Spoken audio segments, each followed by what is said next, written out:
In his previous life, he was just a nameless mercenary captain born too low to ever reach the top. No talent, no status, no future, no matter how hard he fought. But after dying, he wakes up as the third son of the Grand Duke himself. This time, he finally has everything he lacked before: noble blood, insane talent, and endless resources. Armed with the experience of a hardened mercenary, he begins climbing toward the peak of the world once again. What happens when a man who once had nothing is suddenly given everything? A mercenary who never dies in battle is cheap, and the only reason he gets paid so much is because he's willing to die for his master. The only problem is, the protagonist has to listen to this nonsense every day, but it can't be helped. Such is the fate of a mercenary. He glanced at the battlefield and said that aristocrats are all sickeningly predictable. When they're needed, they promise land, even titles, but then they go back on their word, making up all sorts of excuses. He turned to his employer and said that what he'd just said was even more surprising than all that. He must have misheard. He's right, right? The commander-in-chief said he heard right. He'd just told him to die. He smirked and asked if his memory had really failed him. Had he forgotten who he was? The commander-in-chief told him he hadn't forgotten. He was Jake, the mercenary captain. He laughed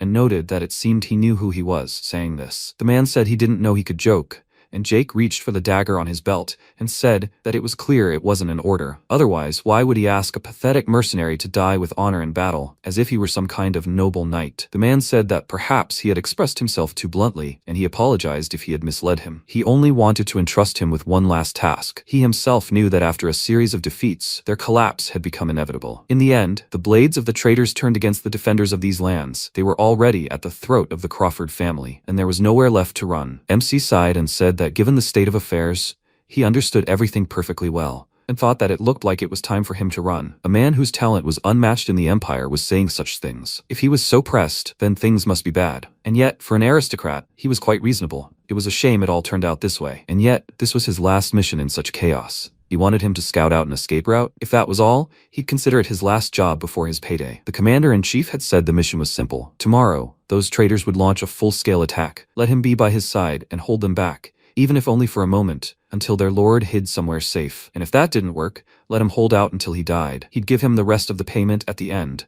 A stone that size would be more than enough to maintain a force for 3 years. Jake knocked the stone out of his hands in a rage, and he asked what that meant. He replied that he should be the one asking. Did he really think he was an idiot just because he smiled all the time? He just wanted to use them as a human shield. Even if they helped, they wouldn't last long. He's wasting them just to buy his lord some time to escape. Even if they miraculously hold out, what then? He thinks that idiots will just let them go? The commander-in-chief pointed out that they were mercenaries, not knights. The enemy knows this, and as soon as he dies, the army will scatter. MC exclaimed with a smile that that's exactly how it is. That's how their business works. But he understands everything perfectly well, right? For these monsters, their squad is just a sworn enemy whom they will get rid of without hesitation, and all because of their methods. When the enemy squad found their comrades killed in battle, and they found one survivor, their commander waved his hand, ordering the knight to check on him. And as soon as he approached him, Jake, who was pretending to be wounded, plunged his blade into his neck. The knights realized it was a trap. They weren't allies, they were mercenaries from the Fang squad. After that, all the mercenaries, who had been lying there pretending to be dead, attacked them, and their commander exclaimed, "So they're dressed in the armor of their fallen soldiers? They have no honor." MC immediately beheaded him and asked, "What honor?" He then told the commander-in-chief that he'd already cut off the heads of several commanders. He must understand that this was the only way they'd survived until today. Right now, these idiots were far more eager to tear them to pieces than to get to his lord. Seeing no reaction, he asked, did he really expect that? That they would divert all attention to themselves? The commander-in-chief firmly said that he'd better focus on completing the task. Otherwise, he'd have no choice but to kill him and take command of the squad. There was no other way. As soon as he reached for his sword, Jake immediately retreated and said that he was a fool to think that he was even a little different from the other aristocrats. But it turns out he is the worst of them all. The commander-in-chief apologized to him, saying that he sincerely did so, and he asked, what is the point of an apology? Even better this way. For the head of an idiot like him, even if he throws it to those dogs waiting below, his conscience will not torment him. He asked, is he thinking of buying off the traitors with his head and begging for his life? MC confirmed this. As much as he would like to just hand him over and leave, he is sure he has already taken care of stopping them. In that case, as a commander, he is obliged to fulfill his duty to the end. The rebels will be satisfied with the heads of 2 commanders, and in exchange they will spare his people. The commander-in-chief asked, 2 commanders? Was he really going to offer them his head to save his subordinates? MC said that these people he had pulled along with him, he promised to prove to them that even starting from the very bottom, it is possible to realize dreams. They trusted him and went this way to the end.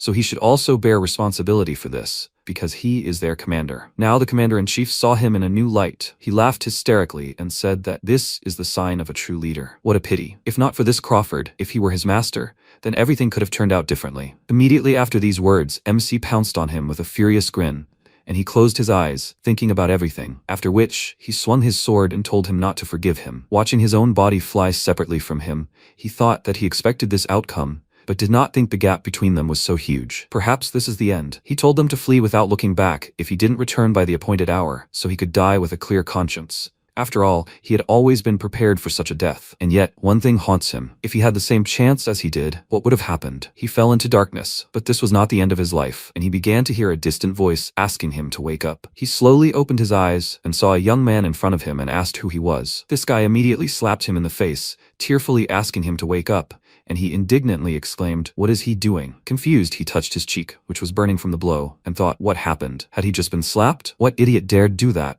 This young man, wiping away his tears, called him young Master Lucian and asked him to come to his senses. Hearing that name, he was confused. After that, he looked around and realized that something was completely wrong. What happened to his hands? Where did the calluses and scars go? His skin isn't just clear, it's like that of a pampered aristocrat. And this guy, who is he anyway? He just beat a man half to death, and now he's crying. This young man burst into tears even harder and exclaimed that this was such happiness. He already thought that he's dead. His heart almost stopped. Something like this had happened. It would be bad for him, his personal servant, and it would be a terrible tragedy for the entire estate. MC thought, what kind of nonsense was he talking about? Young master? Personal servant? He had never said such words in his life. The main thing is that he clearly remembers that he died. He cut off his head. No one survives something like that. Then how is he still alive? He looked around and thought that if he put it all together, the conclusion was obvious. Right now, he was in the body of some stranger. He walked up to the mirror and smiled, noticing that he had such an incredibly handsome face. It was immediately obvious that this refined appearance belonged to an aristocrat and from an obscenely wealthy family at that. He glanced at his personal servant and thought that the first thing he needed to do was gather information. This guy's name seemed to be Hans. He turned to him and said that he had a question, which immediately made him nervous and said that he could ask him anything. He asked what year it was. He was surprised by this question, but decided that it was the effect of the medicine, and answered him that it was now the 846 according to the imperial calendar. MC was confused. That was 15 years after his death. It turns out that he had returned to the past. He had no idea how or why this happened, but he couldn't panic. Now he needed to focus on the main thing. He tiredly grabbed his head and said that he had one more question. Was he probably tired of living? This made the poor servant flinch in fear and ask what he meant. MC said that the pathetic servant dared to touch his master while he was unconscious, and without permission, at that. Had the rules changed here? If not, then let him tell him who he was. Hans became very nervous. He bowed to him and apologized, saying that he had been so excited that he had completely forgotten himself. He was Lucian Valdek, the third son of the great Valdek family. MC was surprised and wondered, was that the same Valdek? The Valdek family is a renowned family, one of the pillars of the empire, standing by the emperor's side since time immemorial, whose power rivals even that of the imperial family. A truly great house, he is well acquainted with the affairs of this family. After all, 15 years ago he served as a guard at the Valdek estate. It's so strange, he died and woke up at his old job, but in the body of the third son of the Valdek family. He chuckled and thought it was simply ridiculous. All his past life, because of his lowly origins, he endured every conceivable and unimaginable humiliation. And now he was suddenly given a chance? He always wondered how high he could fly if he had the same opportunities as others. And now fate had decided to give him an answer? If so, then he will definitely fly high and show everyone what kind of life he can achieve. Having accepted his new life, Lucian got dressed and went for a walk, simultaneously noticing everything around him. The Valdek estate didn't disappoint. As a mercenary, he'd been everywhere, but he'd never seen such luxury. Besides, he'd have to get used to this place, and quickly. Although, ever since he left, all the servants had been acting strangely, whispering that he was dying. He turned to Hans and asked if it was his imagination, or if the atmosphere was odd. He replied that it was natural. After all, he'd locked himself in his room and allowed no one but himself in for a year and 2 months. He chuckled and wondered what that even meant. What did this aristocrat lack that he barricaded himself in his bedroom? If he blamed it all on the whims of aristocrats, he simply wouldn't have been allowed to behave so capriciously. After all, this house is ruled by a tyrant who has defended the empire for centuries. A man of unbending principles and convictions, Archduke Sigmund. This man certainly wouldn't have silently watched his son rot in the corner. So it was one of two things. Either Lucian was such a hopeless slacker that he was about to be disinherited, or the Archduke had a good reason to turn a blind eye. Until he figured out what was going on, he needed to avoid meeting his father at all costs. The butler ran up to him and said that it meant the reports of his full recovery were true. Seeing the young master after a whole year was a boundless joy for the humble butler. How was he feeling? Was he having trouble walking? Lucian remembered him. This man also served in the Valdec household. He was Edwin's head butler. In his youth, he had come here as a hostage from an enemy family, but his exceptional talents were recognized and he was entrusted with the management of the entire household. He was Archduke Sigmund's right hand. Things were bad. He had stumbled upon the one he least wanted to see. He couldn't help but notice his street manners. The only thing that saved him was that the butler hadn't seen Lucian for a whole year. In that case, he'd have to play the most noble man he knew. He adopted the commander-in-chief's demeanor and told the butler with a smile that he was very grateful for his concern. With his prayers, he was doing much better. He had neglected his duties for so long, locked in his room, that he decided to go out and find out how things were going at the estate. Meeting him was a great success. He hoped their family was prospering. Edwin seemed surprised by his behavior, but he didn't show it and answered him with a smile that House Valdec was more powerful than ever, and he was glad to see that he was also full of strength. He laughed and asked what problems there could be when he was in charge of affairs. He thought that it seemed he didn't suspect anything, in which case he should continue in the same spirit. He said that apparently he had worried in vain. Now he could go in peace. After all, this was his first walk in a long time, and he was a little tired, but Edwin said bluntly that he had to ask him to stay. The atmosphere changed instantly. MC became nervous, and the butler informed him that Archduke Sigmund wished to see him immediately. After that, he went to his father's study, and he looked very stern. Sigmund said that he had a question for him. Why was he still alive? Lucian was confused by this question and asked what he meant. Sigmund said that he was going to turn a blind eye to it. He could tolerate that he had neglected his duties and behaved like a capricious child, hiding behind the death of his mother, but he had crossed all boundaries. It seemed to him that not only had he not left the room in protest for over a year, but he had also neglected his own life and tried to end it. MC had no idea what he was talking about, and, remembering his first moments in this house, wondered if that was why Hans was crying. He nervously told his father there had been a misunderstanding, and he firmly said this was his last chance. Let him spill everything that was on his mind. Wasn't that what he wanted? This was why he had caused all this fuss and even decided to swallow sleeping pills, just so he would listen. MC stared at him in shock, then nervously clenched his teeth and realized why he had no memories of Lucian. The Archduke's third son, 15 years ago, when he served in the guard, he died around the same time. Archduke Sigmund Valdec, he has 4 sons, all from different mothers. During his 10 years of service to House Valdec, he had crossed paths with young masters and their mothers more than once. However, he had no memory of seeing Lucian or his mother. His mother died early of illness, shortly after he entered the service, and Lucian himself, for some reason, suffered the same fate. At the time, he assumed that he and his mother were simply in poor health and paid no attention to it, but in reality, things were different. His mother's death and the precarious situation in the family became an unbearable burden for a child, so he decided to take a lethal dose of sleeping pills to attract the Archduke's attention. But after being locked up for more than a year, he didn't take into account how weakened his body was. His body couldn't withstand the effects of the medicine, and he simply died. At first, he thought the Archduke was too harsh with his son, whom he hadn't seen for a whole year.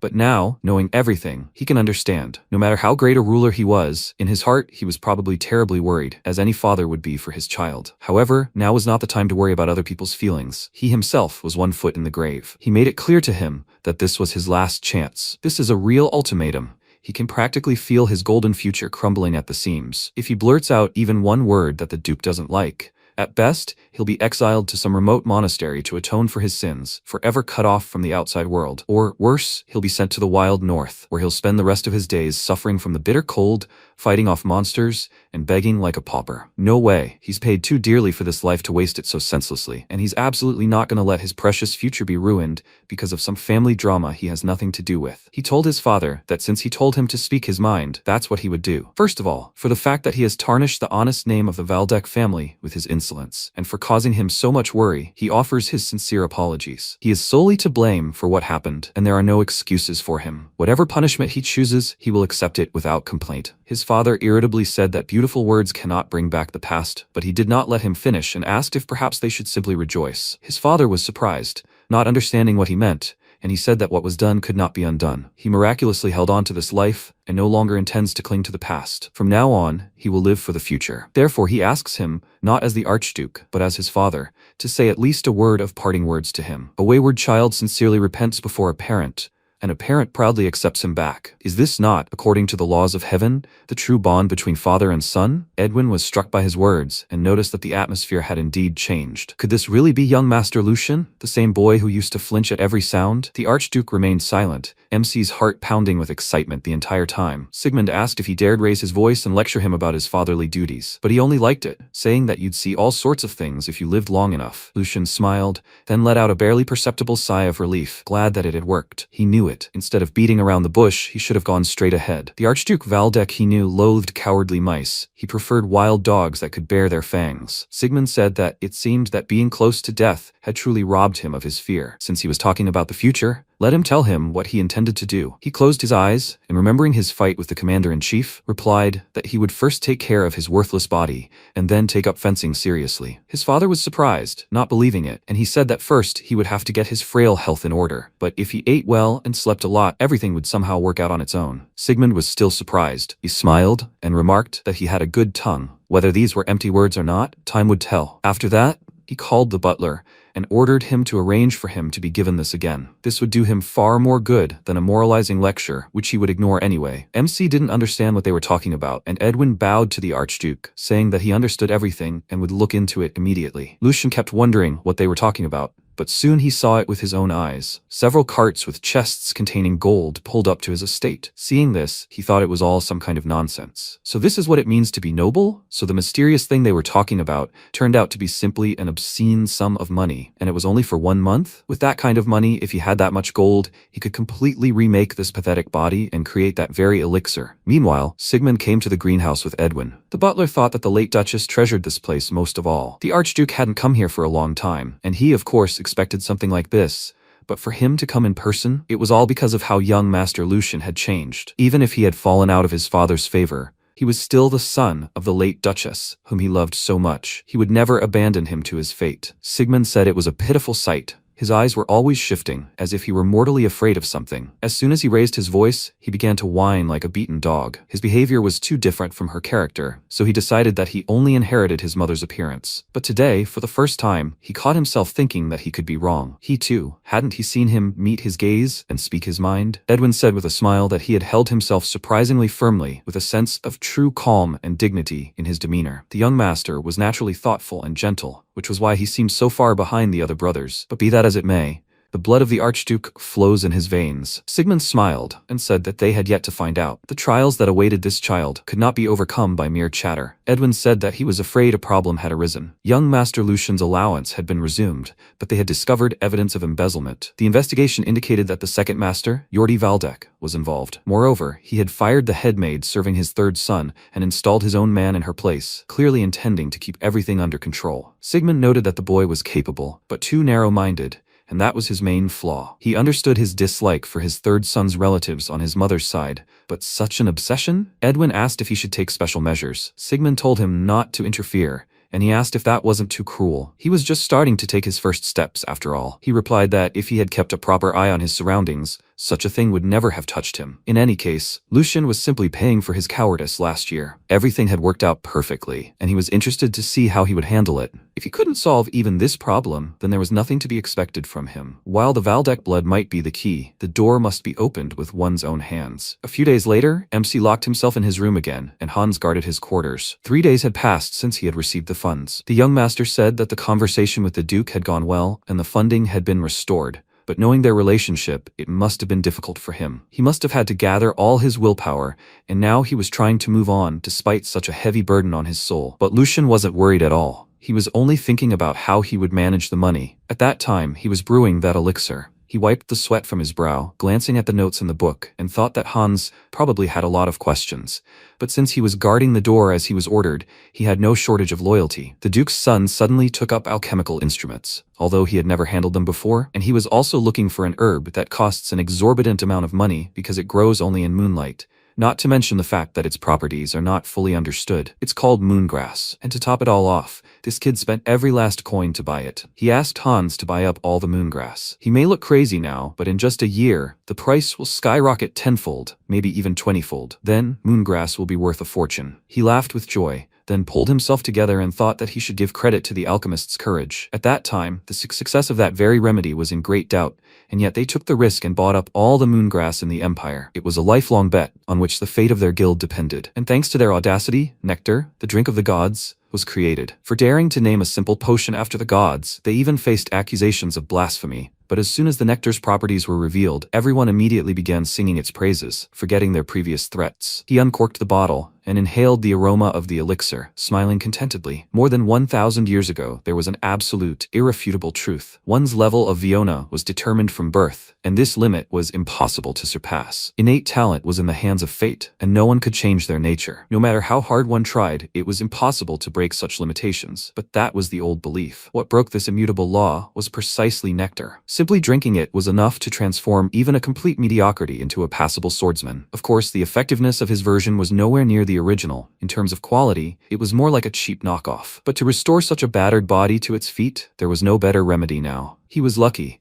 When turmoil later engulfed the empire, the Alchemists' Guild was the first to burn. The nectar recipe, which had upended the balance of power, was deemed too dangerous and therefore destroyed. So, he was able to recreate something similar, gathering every available bit of information. Of course, most died from side effects during the experiment, but he dismissed the thought, deciding to stop stalling, and tried the elixir, thinking that what mattered was what would happen next. The result of converting the power of nature into a person's own strength, mana. The quality and power that can be extracted differs dramatically depending on how well the circulation proceeds. The process of distributing and returning mana throughout the body. Now, he uses the power of nectar to forcibly expand the blocked channels of this body. But even if the channels opened, what's actually happening? There's no resistance in the body, no pain that inevitably occurs when absorbing mana. On the contrary, mana flows freely, as if returning to its native element. Even the bodies of newborn babies contain impurities that interfere with circulation. Could Lucian really be one of those called geniuses? Evening fell. Hans paced thoughtfully, waiting for the young master, and then the doors finally opened. MC asked if anything had happened while he waited. A servant rushed to him with tears in his eyes, asking if he even knew how much time had passed since he entered. He called him, but he didn't answer. He himself had strictly forbidden entry, so he remained outside. He was so afraid that something had happened to him. He was so worried about him. Seeing his smile and confident eyes, he fell silent. Then, perplexed, said his name and began to examine him from all sides, saying that he knew it was him, but for some reason, he couldn't shake the strange feeling that he was seeing a completely different person. Lucian smiled and mentally called him a scoundrel. He knew the old Lucian better than anyone. It was no wonder he sensed something was wrong. This body needs a lot of food and time to get stronger, so outwardly, he hasn't changed much yet. What's happening inside is much more important, and there, changes are happening at an incredible speed. It's all thanks to Lucian's innate abilities. He's sure of it. This boy's potential puts him on par with the greatest heroes who have changed the world. If he plays everything right, then in a year he will return to his former self as a mercenary. He told Hans that all this was possible thanks to him. He didn't understand what he was talking about, and he, placing his hands on his shoulders, told him to remember. Misdeeds are punished, and merits are rewarded, and to listen carefully. He won't repeat himself. He laughed ominously, and ordered him to sell everything he had and buy as much moongrass as possible. He promised that his life would be easy and pleasant, and together they would rise to the very top. Hans looked at him strangely, and MC thought with a smile that he was jealous. In his time, such aristocrats were hard to find. A week later, the two of them went into the forest. Lucian smiled and thought how blissful this was. Could life really be that simple? A sumptuous dinner is always on schedule. The rooms are spotlessly clean, and he hasn't lifted a finger. They even make up his bed for him, although he used to go hungry all the time. Thanks to this, he was able to fully focus on his recovery and also think about what was bothering him. He took a piece of paper from his pocket, on which he had drawn himself when he was still a mercenary named Jake. He asked the captain about it, and he said that no one even remotely like him had ever hired onto the guard. Some stranger was now taking over his former shift, but perhaps it was even better this way. This meeting would bring him nothing but an extra headache, and he wasn't ready to see his former self yet. He would probably just burn with shame. Hans called out to him and asked uncertainly, was he really going there? He said he would never set foot on the training ground again. He asked in bewilderment, did he say that? Hans exclaimed irritably that he really did say that. He swore that after that fight with the second young master, he would never return there again. MC thought that judging by Hans's reaction, he was starting to get an idea of what had happened there. Fencing was a mandatory skill for the Grand Duke's children, so it was the perfect excuse for the second young master. Under the guise of teaching him fencing, they instilled in young Lucian an animal fear of violence and made sure he didn't even go near the training grounds. He told his servant that he had an idea what was going on, but they had nothing to worry about. All that was in the distant past. Hans was still worried, and then MC confidently told him to just trust him. At this time, a knight named Hendrik was informed that the young master had come here of his own free will, which surprised him. His subordinate said that he was currently inspecting the training grounds with his servant, and he, thoughtfully twirling his mustache, wondered why this puppy had come here. He couldn't possibly forget what had happened that day, although it could work to his advantage. He ordered an immediate report to the second young master, and he would prepare a warm welcome for him when he got here. Meanwhile, Lucian looked around the training grounds in surprise and thought that he had hoped for such a turn of events, but it exceeded all his expectations. Not only was it full of excellent weapons that wouldn't break from a couple of blows, but there was also plenty of room for any maneuver. And all this wealth belonged to just one person. If he could train in such a place, maybe he could save more of his men. This thought made him slightly despondent, but he was quickly distracted by the voice of a knight approaching them. Hendrik said his eyes hadn't deceived him. It really was the third young master. What a surprise, he didn't even believe the news at first. He still remembers how a year ago, during training with Lord Geordie, he ran from here in fear,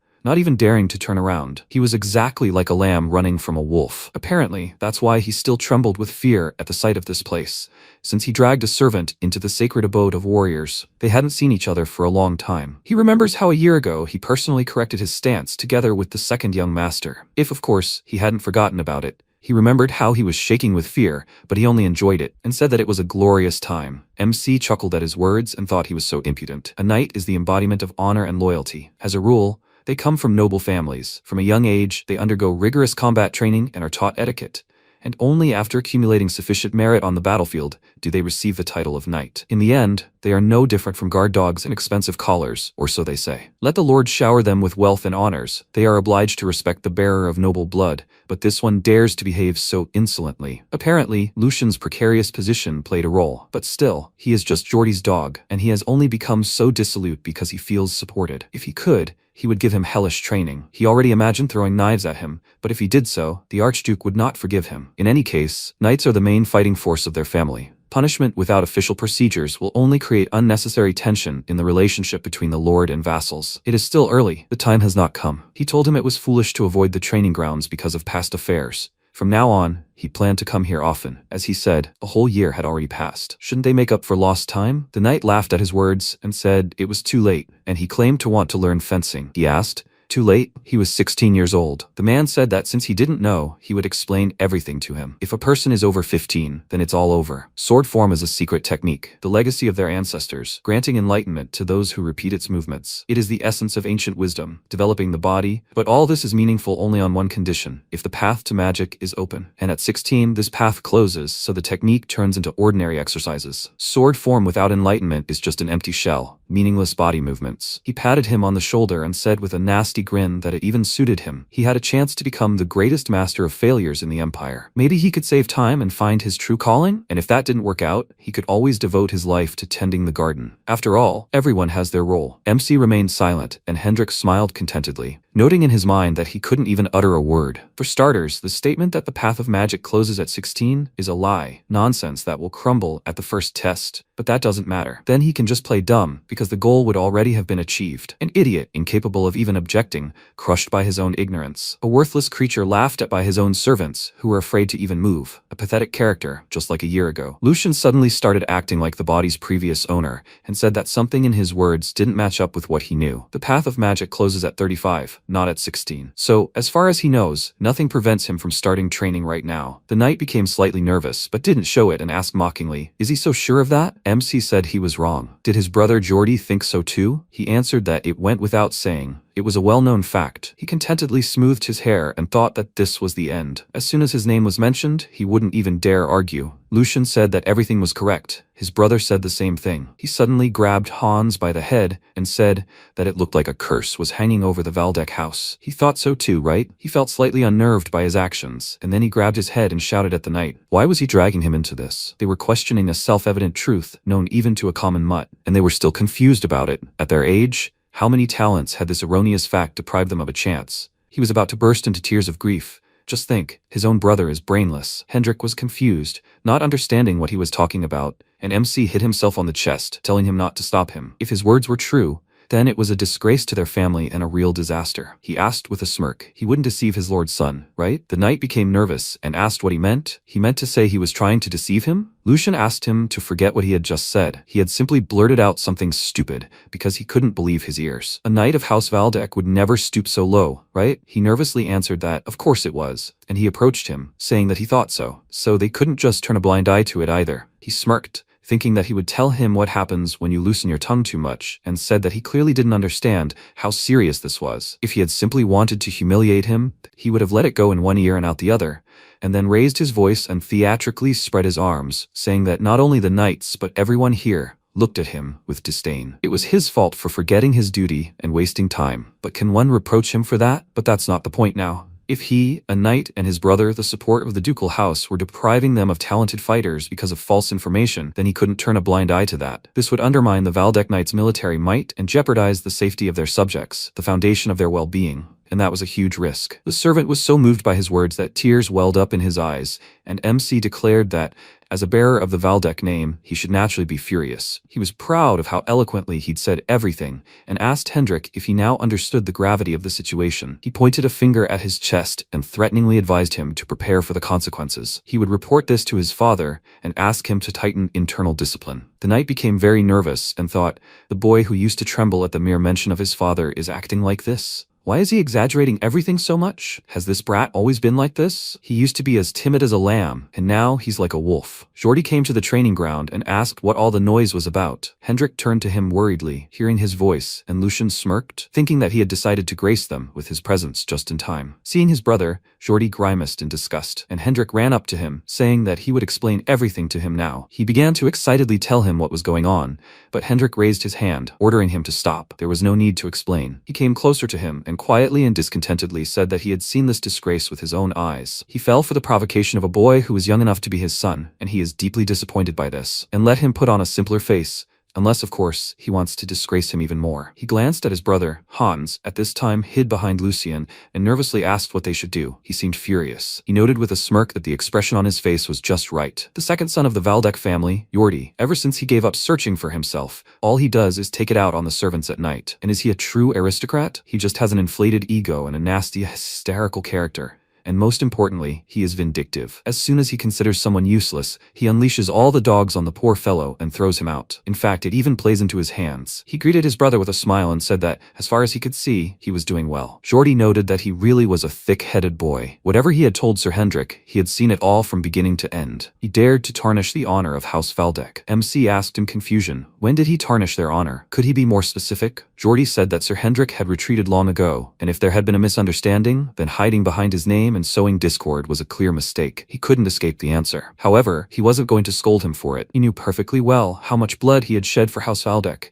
and what the price of his loyalty was, unlike his. He couldn't even stand sword training. He ran away in fear. And does he really think he has the right to blame him for anything? For starters, let him learn to respect the knights, because it is thanks to them that the Valdec line still exists. He turned to him and asked for their forgiveness for the commotion today, caused by his brother. It was only the mistake of a foolish child, so he asked them to show leniency. From now on, he would keep a closer eye on his wayward younger brother. Looking at his nasty grin, Lucian thought with a grim face, so this is how he decided to play the card? He did have a brain after all. In fact, he was the one showering them with insults, but he deftly turned everything around, as if he had insulted the knights, and even portrayed himself as a noble defender. He won this round. He said that this was expected of his older brother. Only a small misunderstanding had arisen between him and Sir Hendrik. In all fairness, he should have scolded him for his insolence, but instead he taught him a valuable lesson. After all, he, a fool, called his brother brainless. Hans became very nervous and asked him to shut up, but he continued, saying that he was ashamed that he had uttered such offensive words. Today, he, his younger brother, was once again illuminated by the light of his generosity. The knights were perplexed by what was happening, and MC excitedly called out to his servant, saying that they must immediately write down his brother's wisdom. Paper is no good. Let him prepare the best silk. So he decided to use it to erase the image of the weakling Lucian and engrave himself in the memory of everyone here. No more former third son, then the insignificance no longer exists. He told Jordi that now he had to leave, and quietly added that there was no point in both of them lingering here. Jordi furiously said that he didn't respect anyone at all. He thinks he can just leave? He asked in response. Did he forget? Their father hasn't taken his eyes off him lately. He had nothing to lose, but he had something. Jordi remained silent, and he, having said that he would take this as consent, took his servant and said goodbye to his brother. After that, he quietly told him to move his feet faster. They needed to get out of here. Meanwhile, Hendrik hesitantly approached Jordi and asked, are they really going to let him go so easily? He remained silent, glaring furiously at Lucian's back. Meanwhile, they left the training grounds, and Hans, nervously glancing back at the building, asked, Will they get away with this? He knew Lord Geordie's fierce temper better than anyone. He wouldn't forgive them for this. Even if they got off easy, he was sure that terrible night would finish him off somewhere in an alley, and no one would even know. This made him burst into tears, and MC asked him to calm down, thinking that only someone who had been through it could understand this fear. When an incompetent boss not only ruins everything but also washes his hands of it, he knows full well how lousy that feeling is. He told the boy with a smile that it wouldn't happen, so he shouldn't worry. No knight would dare pull something like that, and he wouldn't sit idly by either. He offered him a hand to help him up and told him that he was in trouble because of him. When a master behaves like an idiot, it's always the subordinate who suffers, and he, his personal servant, must have had it the worst of all. Hans was touched by his words and promised him that in the future he wouldn't allow his people to be humiliated or made to tremble in fear because of his stupidity. Hans took his hand and trusted him. Time passed. Lucien paced furiously down the corridor and thought that since that incident at the training ground, he had guessed everything. Why everything was so quiet. The Geordie he knows isn't the type to sit back and take it, but now he knows everything.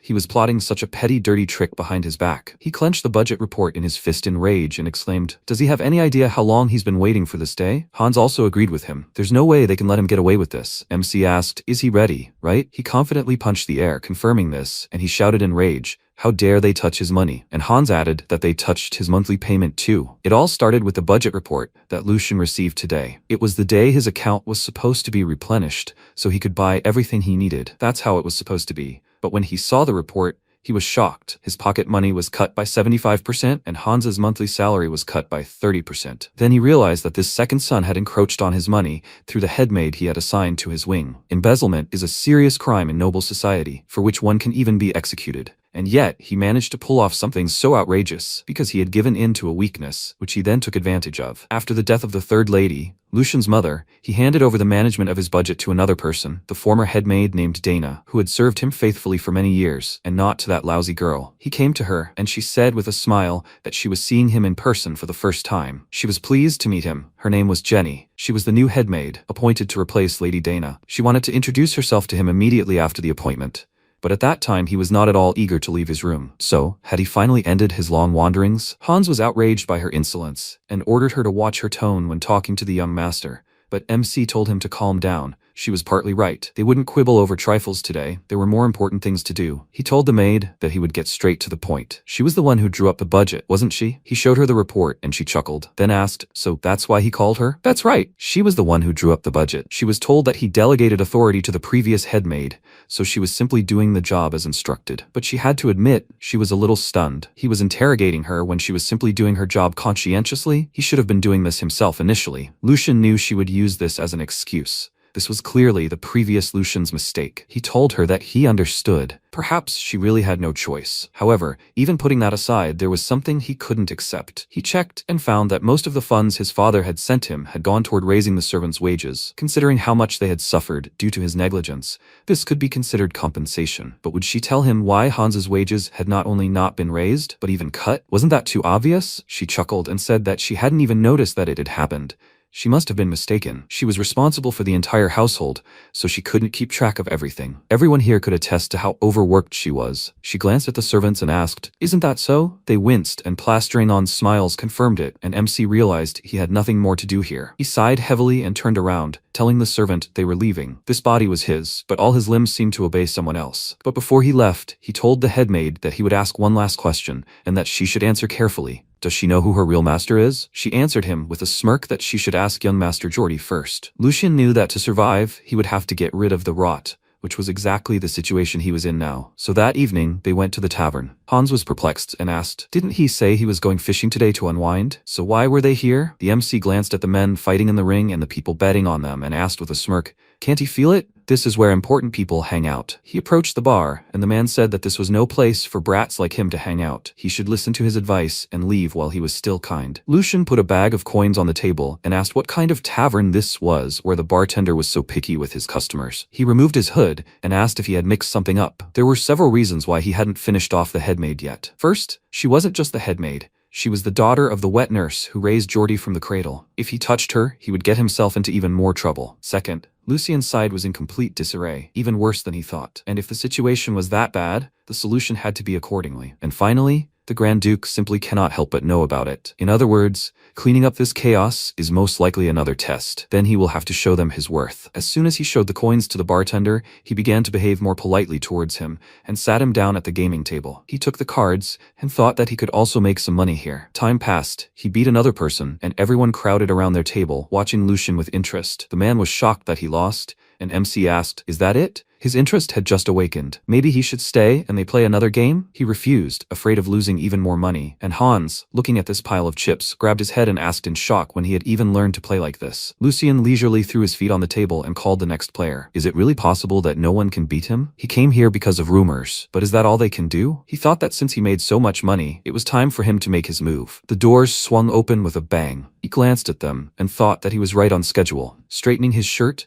the man approached him with a smirk and apologized for not acknowledging such an important guest and for greeting him so late. His name is Hugo. He is the manager of this establishment. He snapped his fingers. The employees of this establishment immediately politely kicked out everyone present, and Hugo said that it might cause inconvenience to other guests, but he didn't care. The main thing is that young Master Lucian could rest peacefully. He smirked and noted that he hadn't been out in public for a long time, and he recognized him immediately. Although, perhaps, without such an intuition, one cannot survive in his world. Hugo apologized again for the delay, and he told him not to worry. He just came to unwind. The man glanced at his table and said that it was truly impressive. He hadn't seen a guest hit such a jackpot in a long time. Would he mind if he personally made the bet? He grinned with interest and said that of course he was nowhere near as good as him, but as the manager of this place, he had learned a few tricks over time. How about while away the time? Hans found this all rather dubious and asked Lucian to return home. They had already won enough. He had a very bad feeling about this man. He had seen a lot of scary people in the palace, so he knew that such eyes were a rarity. MC looked at him and thought that it seemed that his years of service had not been in vain, and perhaps he was right. Hugo Black Shark, a name that will eventually shake the criminal underworld. His journey began in the dark alleys of a certain city. He had nothing but brute force, but thanks to violence and intrigue, no one could stand in his way. He rose rapidly to power, bringing gambling, smuggling, and even contract killings under his control. Thus, he became the king of the night, ruling the criminal underworld of the 5 territories. Later, taking advantage of the impending collapse of the empire, he won the title of Baron and became one of the imperial generals. Now he's still just a rookie, but he's right. Hans is right. This guy is dangerous. And today he's come to catch a black shark. He offered him a simple game of cards and remarked that it sounded good. He offers him to play with no betting limits. He doesn't want the young master who honored them with his visit to get bored. Lucian joyfully slapped his fist into his palm, praising his attitude. Finally, he found someone he could talk to normally. Hugo smiled, saying that he would consider it an honor, but in his mind, he called him a typical brat, acting tough just because of his last name. He doesn't even realize that with these words he's tightening the noose around his own neck. He glanced at the dealer dealing the cards and thought that this was even better. Having his customers' pockets picked clean wasn't part of the plan, but youngsters like him get stuck deeper with every loss. He'll squeeze everything out of this naive kid. MC remembered something and wondered where his manners were. The man was slightly surprised and asked if something was wrong. He told him that everything was fine, but before they started, he wanted to ask him something. He doesn't mind, does he? He answered him with a smile that he would answer him everything, and he said that they were seeing each other for the first time, but he already liked him. You can tell a leader by the way his people act. Even though his business isn't entirely legal, running one isn't easy. If he'd crossed the line, their people would have found out long ago and eliminated him. Hugo said he knew his place, so he tried not to anger the higher-ups, and Lucian laughed, telling him to relax. He might be from the Valdec family, but they weren't the type to strangle everyone indiscriminately, so let him answer honestly. When are they planning to launch mass production? He didn't understand what he was talking about, and he told him not to play dumb. He was talking about that thing he makes in Vestra. That illegal hallucinogen. As soon as he said that, the man became nervous, and a tense atmosphere filled the room. The servants were dumbfounded by what they saw, and Hans began shouting. Hugo was dumbfounded and asked, "Young sir, what is he even talking about? Hallucinogens? What are they?" Lucian asked again. He'd heard everything perfectly well, so why bother asking? Wasn't he hired by the Marquis of Logren's family? He chuckled and continued to say that this was done to destabilize Waldeck with substance trafficking. To think the Marquis would stoop to such cheap tricks. Is there a line that shouldn't be crossed? Does he agree with that? Although no, in this case, it's most likely he who's striking. Where else would one find such impudence to upend something like this on the lands of Waldeck? Blockheads, like exceptions. He'll say, eternity is revealed. Waldeck is the worst possible adversary. Initially, this would have only been discovered 2 2 years later, then the Duke would receive a report on substances in his lands. He would have closed the establishment, but Hugo would have fled the city by then. Experience from past failures proved useful. Hugo bowed and said it was some kind of misunderstanding. He was just a small merchant, counting the pennies in his shop. How can he sell something like that? His whole body trembled, and he screamed that envious people had probably spread a dirty rumor about him. Give him a chance, and he himself would find the one who spread it. And now Lucien asked again. He's saying it's a false rumor, right? So the rice mill he runs is nothing more than an ordinary one, and the underground passage underneath it is simply a back exit from the palace? He'll ask one last time, what stage is his plan at? Hugo was stunned with horror, and wondered if he really knew about the fake shop and the secret passage. If he knew so much, there was no point in making excuses. Then maybe he should kill him? This noble brat, unguarded, could be finished off with one blow. One of the waiters grabbed his weapon, and Lucien told him to think carefully before moving. Hans shook and cried in fear, and Lucien continued to say that his life was at stake. He should be more careful, considering how he had risen. Hugo wondered what he was thinking. Was attacking the heir of Waldeck the same as begging for death? He frowned, then realized he needed to save his own skin and fell to his knees, begging for mercy. He hadn't come to him in person for nothing, otherwise his head would have flown. Lucien smiled, and Hugo continued to sob and scream that he would tell him to be his dog, and he would be. And if he ordered him to bark, then he would bark. Let him order him to crawl, and he would crawl. But let him spare him, young master. All the servants also fell to their knees and began begging him for mercy. Lucien was sorting through the chips on the table when he suddenly threw one of them down and said that an obedient dog wouldn't hurt him. He really needed extra hands. Hugo was delighted and shouted, "Thank you. Just let him order it and he'll do it." Lucien said, "But if he knows, isn't that boring? He doesn't look like someone who's content being a hunting dog." Lucien grabbed his hands, addressed him by name, and asked if he wanted to become a knight. Hugo was stunned and didn't know what to say. He repeated the question in his head. Does he want to become a knight? He'd once dreamed of it like a madman, but in the end, he had to give in because, over time, reality had put everything in its place. No matter how much he trained and how much he risked his life for his master, in the end, he remained just a useful tool for the nobility. After all, his lowly birth couldn't be changed, no matter what he did. So did he want to become a knight? He began to fall to the floor again and realized he would sell his soul just to become one, and he asked, can he really do it? Lucien swore on the honor of the Waldeck family. If he had enough honor and dignity not to be ashamed of himself, his status would not be a hindrance. Hugo, wouldn't he like to live with a human being instead of a tool? Hugo glanced at him surreptitiously, hopefully. A few days later, a new day dawned, and all the servants lined up for Lucien to tell them important news. He asked permission to introduce him to everyone. A talented fighter they had hired from outside. He should introduce himself. Hugo stepped forward and stated his name, that from today on he would serve the young master. He would be happy to work alongside the others. After an awkward silence, Lucien continued to lie upside down. Then he began clapping and said that since they were done with introductions, they should bring the headmaid here. The servant asked again, "Headmaid, why is he calling her?" Lucien asked again, "Why else? The headmaid should greet them, shouldn't she? The last thing they needed was a scolding like last time, right? They'd have to report to the busy headmaid first." Lucien thought they were behaving exactly as he'd expected. It was impossible to deal kindly with these staff anymore. Of course, that was obvious to anyone. For them, the young master was like a rotten rope, terrifying to grasp. If that was the case, he'd hammer it into their heads. A servant approached and told the young master to be understanding. He knew Lord Geordie was paying special attention to the headmaid, so what kind of authority could they possibly have? The others started shouting that he was right, that he should understand them. Why was he deliberately stirring up trouble? They just wanted to live well and peacefully, like before. At that moment, Hans became angry and shouted at everyone to pull themselves together. Had they completely forgotten their duties? The master of this estate was young Master Lucien, not the second master. Hugo asked Hans to leave it to him and said that his correct speech was too great an honor for the likes of them. He bowed and told the young master that he understood his task. It would be easy to beat loyalty into these freaks who forgot their place, but perhaps it would be a little harsh, and he was asking his permission to do so. Lucien chuckled, admitting that he really was resourceful, and this is the first reason why he hired him. He was also lucky. Hugo's addiction was only in its early stages, and if it had progressed further, he wouldn't have been able to help him. He grabbed him by the shoulder and said, "Of course," he allowed it. That's all he was waiting for. He shouldn't worry, and would give them one hell of a show. Hugo replied that he would do as he was ordered. The servant looked at them in bewilderment, and at that moment, Hugo walked straight up to him. He couldn't understand how someone could be so huge. Up close, he seemed even bigger. And why did he look so creepy? After all, he was just a backstreet thug, right? He whispered to him that he was meddling in something that wasn't his business without knowing the local situation. He'd better choose the right side. Does he have any idea how tough Lord Geordie is? The situation had long since turned in his favor. He's not a fool to risk his life for a pittance, is he? Hugo clenched his fist and declared that those were pathetic, final words. The servant asked again, What did he mean? But before he could finish, Hugo punched him in the face, sending him crashing to the floor. The surrounding servants were stunned by the horror they witnessed as the servant flew straight to the side,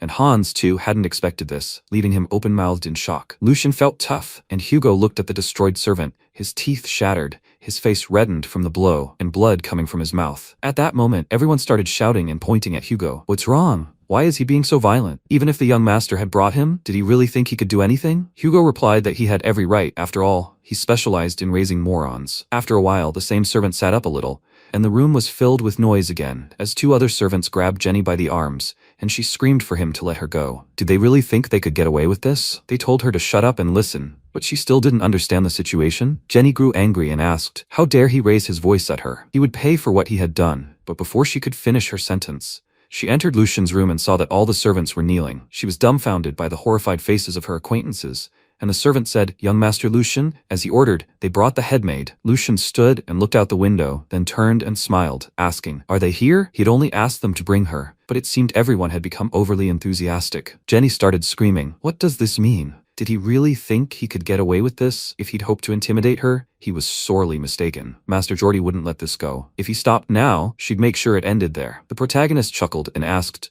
who said they were finishing? He grabbed his whip and replied that it was only just beginning. The main thing was that the maid could say whatever she wanted, because she would die right here. He approached her with a terrifying expression. Execution, and from time immemorial, has been the most obvious and only way to deliver a warning. She had a compelling reason, and the goal was crystal clear, and most importantly, it was etched in the memory. In other words, even without replacing all the servants, this would be quite sufficient. He exchanged glances with Jenny, and realized that today, he would convey this message to the Duke, that it was a pity for the weakling, the third son no longer existed. He motioned for one of the servants to come to him, and he grabbed Jenny by the shoulders, then forced her to her knees, and she said, young master, she advises him to think carefully. He said he would kill her, but if even a scratch remained on her, does he think Master Geordie would sit idly by? After all, her mother was Master Geordie's nanny, and she was his daughter, so they were practically like brother and sister. At that moment, Lucien was silent for a long time, when he suddenly asked, is that all she could say at the end? If these were her last words, it would be a shame to waste them repeating the same thing. Calling him his brother until death. Didn't it offend her? If she had any trump cards left, let him play them. She said his name, and then realized she couldn't say anything else. Lucien said the headmaid was mistaken, and he had plenty of reasons to execute her. From insulting a nobleman, to negligence, incitement, embezzlement, and so on. She seemed to have forgotten her place, simply because she was raised by a single nanny. What did she think his precious Geordie would do? At most, he'd hit him a couple of times and then calm down, but if his father intervened, he wouldn't be able to do even that, and maybe he'd even reward him for putting the insolent girl in her place. At that moment, she was afraid and couldn't say anything. Lucien blurted out that Geordie was just one of the heirs, as goes whoever stood before her. He'd given her a chance, after all, and she'd brought the situation to this point. At that moment, her hands trembled, and she said, in a trembling voice, that she'd been wrong, young master. Please let him spare her. He looked at her silently, and told her to call it bad luck, and a moment later he struck her with a whip. Her blood was spilled. A new day dawned sometime later, and George ran through the corridors, muttering that this was nonsense, that it was simply impossible. Just a couple of days ago, he tucked his tail between his legs when Jenny humiliated him, and now he's gone berserk and threatening to kill her? And that's not the only odd thing. In case of something like this, he'd sent people to the outbuilding where Lucien lived. The servants would definitely try to stop him, and if the division had come to this, it meant he'd taken control of the services. When he reached the room, they told him, sir, there must be an error in the report. Please calm down. A man standing nearby confirmed that this was true, because knowing his character, he wouldn't touch anyone. Besides, he fears him most of all, Sir Geordie. Geordie knew something was fishy, and at that moment he heard a loud scream. When he burst into the room, he saw a bloody whip on Jenny's bloody body. Hugo held her by both shoulders, while Lucien hit her on the back. Geordie clenched his teeth in anger and asked what he was doing. Lucien turned and asked what brought him here. He should forgive him. He was busy right now, so it seemed he should come back later. Today, he intended to rip this infection out by the roots. He told Hugo to pick her up, and he confirmed that he would do so now. At that moment, Geordie shouted for Oliver and Bert to quickly take Jenny from him. They replied that they understood everything, then rushed to run towards her. But Lucien called Hugo and said that if anyone came closer than 3 steps, he was to slit the servant's throat. He took full responsibility. When the servants heard this, they were dumbfounded. Hugo said that they would never let her out of here alive, so he should rest easy. He pressed the tip of his sword to her neck and made a bloody cut. Jenny begged Lord Geordie to help her, trembling with fear, and Geordie shouted at him to put the dagger away. If he didn't obey right now, he would cut off his head. not only throughout his homeland, but also hang them on the palace walls. Hugo replied that he feared this was impossible, because his master was Lord Lucian. He had no reason to listen to someone who wasn't his master, and no matter what happened later, it was his duty to carry out his master's orders. Geordie clenched his fist, trembling, and turned to Lucian, asking what Jenny had done wrong that he was so cruel to her. He replied that she had insulted the master, disobeyed orders, and even lied. He was only giving her what she deserved. He should learn to separate personal matters from official matters. Geordie became angry after this statement. In the Waldeck house, the first young master, Tristan, and the second young master, Geordie. Now they are waging a war over the inheritance. In other words, until the decisive day arrives for Geordia, it's democratically crucial to strengthen his position no matter what. However, Lucian recently publicly humiliated him, resulting in Geordia suffering enormous losses, including the loss of his loyal knight, Hendrik. If he can't protect Jenny, who is like his right hand, this will inevitably be a turning point, and then mistrust and doubt will begin to spread among his followers. In short, it's a complete checkmate. He said he's won. Let him let her go. At that moment, all the servants turned to him, stunned, and Hans also looked stunned. Jenny began to cry, and Lucian was silent for a long moment, thinking, this isn't even funny. Does he just want to hush it all up with one word? After plundering someone else's precious property, does he think his tongue is covered in gold? Nobles are very strange people, and he asked, what are you talking about, brother? What do you mean? 1. He was merely fulfilling his duties as the third young master, and besides, embezzlement is a crime no one can escape, regardless of status. If they simply hid everything and moved on, what would people think? If his esteemed brother was asking so sincerely, he himself would be willing to turn a blind eye, but he lacked the authority. Geordie was already shaking with anger and told him to stop beating around the bush and let him say what he wanted. Lucian replied that since ancient times, those who encroached on another's property were usually punished accordingly, paying back several times the amount stolen. He asked, brother, what price did he mean? A new day dawned sometime later, and Sigmund stood looking out the window with a thoughtful expression. He recalled that the incident had been resolved and asked the head butler if the report was true. The butler confirmed it personally and reported that Geordie had paid young Master Lucien 10 times the amount as compensation, and young Master Lucian hired a stranger named Hugo to quickly infiltrate adult spies into his outbuilding. As a result, young Master Lucian's outbuilding is now better preserved than any other area. He thought about these words and allowed his son to enter. When Lucian entered, he said he heard him calling him, Father. He placed his hand over his heart and waited for a response. Sigmund turned and looked at him silently. He reflected on how his gaze had changed completely. He had caused a lot of noise lately, but Lucian replied that nothing special had happened. He simply punished the servant who did not recognize her own master. Sigmund explained that, however, she had disgraced her brother as a result. He would not forget this for a long time. Could he cope with these consequences? Lucian replied that there was nothing to cope with here. It was simply a matter of restoring order. If he had avoided obvious responsibilities and fear of backlash, how would he dare bear the name Waldeck? He had simply made a choice that would not dishonor their name. His father bowed and said that if Geordie continued to pick a fight with him, he was free to strike back. However, if the conflict escalated and harmed the family, he would side with Geordie, regardless of who was right or wrong. Lucian was surprised and asked, what does that mean? What was he saying? His father asked again, but why was he so surprised? Although Geordie had been abroad, his contribution to the family over the years had been significant. Unlike him, he had been idle for a whole year. As the head of the family, choosing someone who had contributed to the common good, he was acting logically. Lucian thought about it and realized that if he was right, this sounded like an order to trample his brother and elevate himself. His father replied that he must increase his strength and become valuable to the family. Then he would know the answer to his question. Lucian realized that he intended to increase the tension to spur him on. Moreover, if he stated it so categorically, it must mean the succession structure would soon be determined. That's why he wants him to hurry and seize the opportunity before he misses it. Are all fathers like this? Well, since he's so worried about his son, he'll get to it now. At that moment, he pulled something out of his pocket and turning to his father, said, by the way, what if he's already prepared a move? He handed him the papers and said that it was a very big move too. These thoughts pleased him, and when his father examined the documents, he clenched them in his fist and asked, is this report really accurate? If he'd embellished it for praise, then let him speak up right now. Lucian replied that it was the absolute truth. Moreover, following the orders of the House of Logran, he captured a traitor who was distributing substances. He could see for himself right now. At that moment, a magical force emanating from his father appeared before him, and he declared that this shameless Marquess' son was Bernhard. He dared to encroach on the lands of Waldeck. Lucian felt a suffocating pressure. Here was the true sword of the Empire, and the head of House Waldeck. At what rate could he die? He turned to his father and asked permission to tell him something. He asked again, what is it? Lucian explained that even if they reported this to His Majesty, House Logran would surely flee to escape unscathed. After all, They operated through dummy merchant guilds, and technically their hands were clean. Moreover, even if they had to dig deeper, His Majesty feared civil strife. He would inevitably intervene. Sigmund wondered, when had he even begun to understand politics? Lucian explained that, in other words, despite such a terrible act against House Valdek,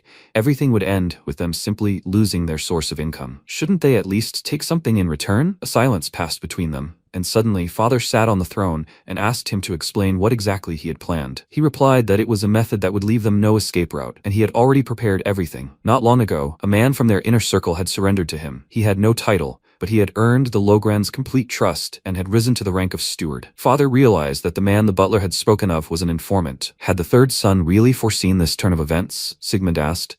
Did he intend to use the traitor to set a counter-trap? Lucian confirmed that was precisely the case, and they were unlikely to expect backstabbing from a steward who oversaw the supplies himself. He had orchestrated everything to make them believe their plan was going swimmingly. Very soon, a key figure in House Logran would have to personally emerge from the shadows, and that was a bold statement. However, his plan had a huge flaw. Sigmund revealed that he had bet everything on a single variable, a traitor and the slums. Human nature cannot be changed. Let him remember that he cannot walk a step with someone he does not trust. Lucian smiled and said he trusted not the man himself, but his desire. And his father asked, what? Lucian replied that he wanted to become a knight, to glorify his name throughout the empire, and write himself into history. Sigmund replied that he had forgotten his place, and Lucian explained that it was a dream he was obsessed with to the point of madness, and he had decided to believe in it. He had believed in this in a past life, and his father replied that it was sentimental. But what would he do if he messed everything up? Lucian replied that if that happened, he would not run from responsibility. A subordinate's mistake was his master's. He would pay any price, even if it meant putting his own head on the line. His father listened calmly and then told him that as soon as he recovered, he should come to the training grounds.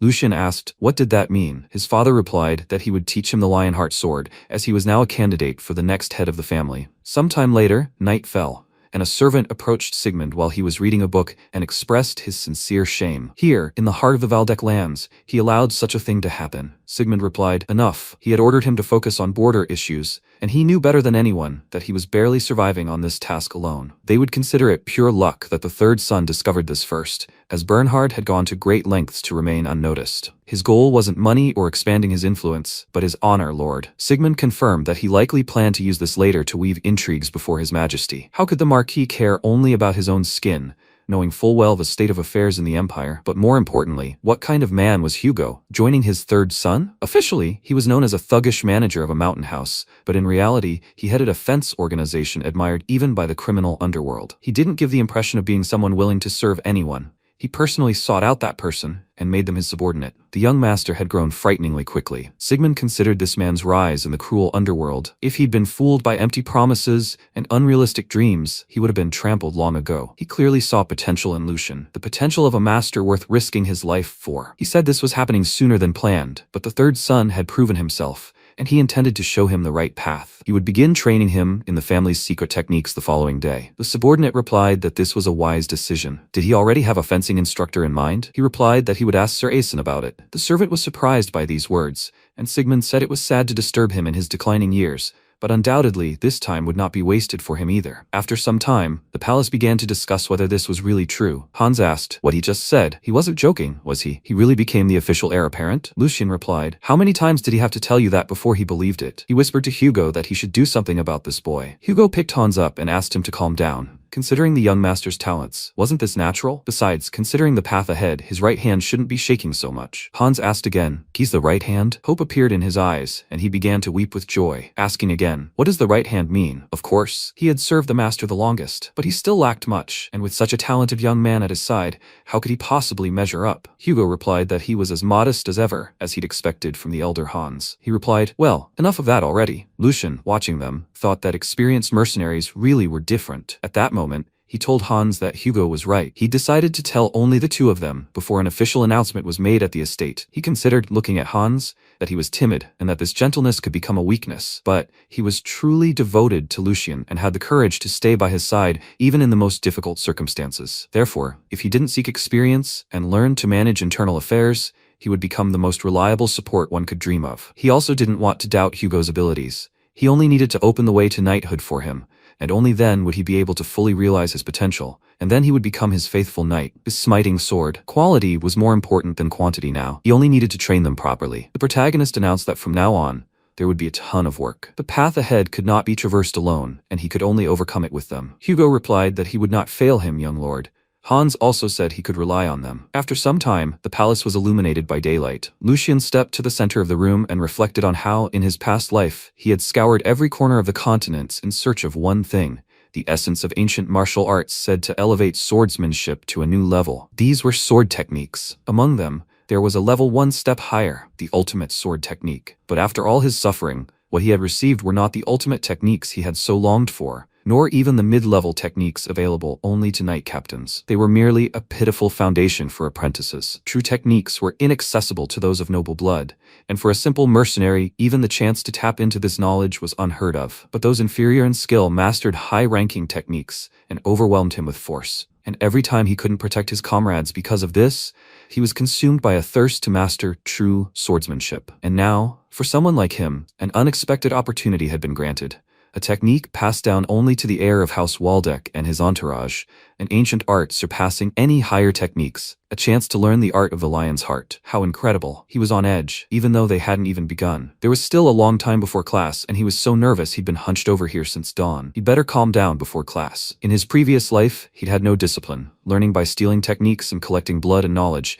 He'd never had a proper teacher. This second life was truly something special. He smiled and stared ahead, sitting on the floor. A multitude of birds flew past the window, and when Aizen saw him from afar, he thought how much time had passed, and he hadn't even moved. What had triggered this? He no longer saw the same weakness in him. He recalled a conversation with Sigmund, who'd suggested he become Lucian's mentor. He thought there was no hope, but upon closer inspection, he'd noticed something interesting. It would be a little entertainment for him. Aizen replied that since his lord said so, his talent must truly be extraordinary. Sigmund spoke, rather surprised by his attitude. He would understand what he was talking about when he saw it with his own eyes. When Aizen observed him from the side, he understood what was being said. He was the holy swordsman who would teach him. A holy swordsman is a superhuman awakened by reaching the limit of circulation. The highest title for one who has reached the pinnacle of swordsmanship is rare even in the long history of the empire. He is a deity among all swordsmen, and this legend is right before him. Holy swordsman Aizen appeared before Lucian and, bowing, said that he had not seen him in a long time. Third Lord since his lordship's birthday. From today on, he will be his mentor. Let him call him Aizen Brightener. When Lucien saw him, he realized that Hans had hinted that morning that he would be trained by a knight who had served the Waldeck family for a generation. But how could he have kept silent that this was the holy swordsman himself? He bowed and said it was a great honor to learn from the holy swordsman,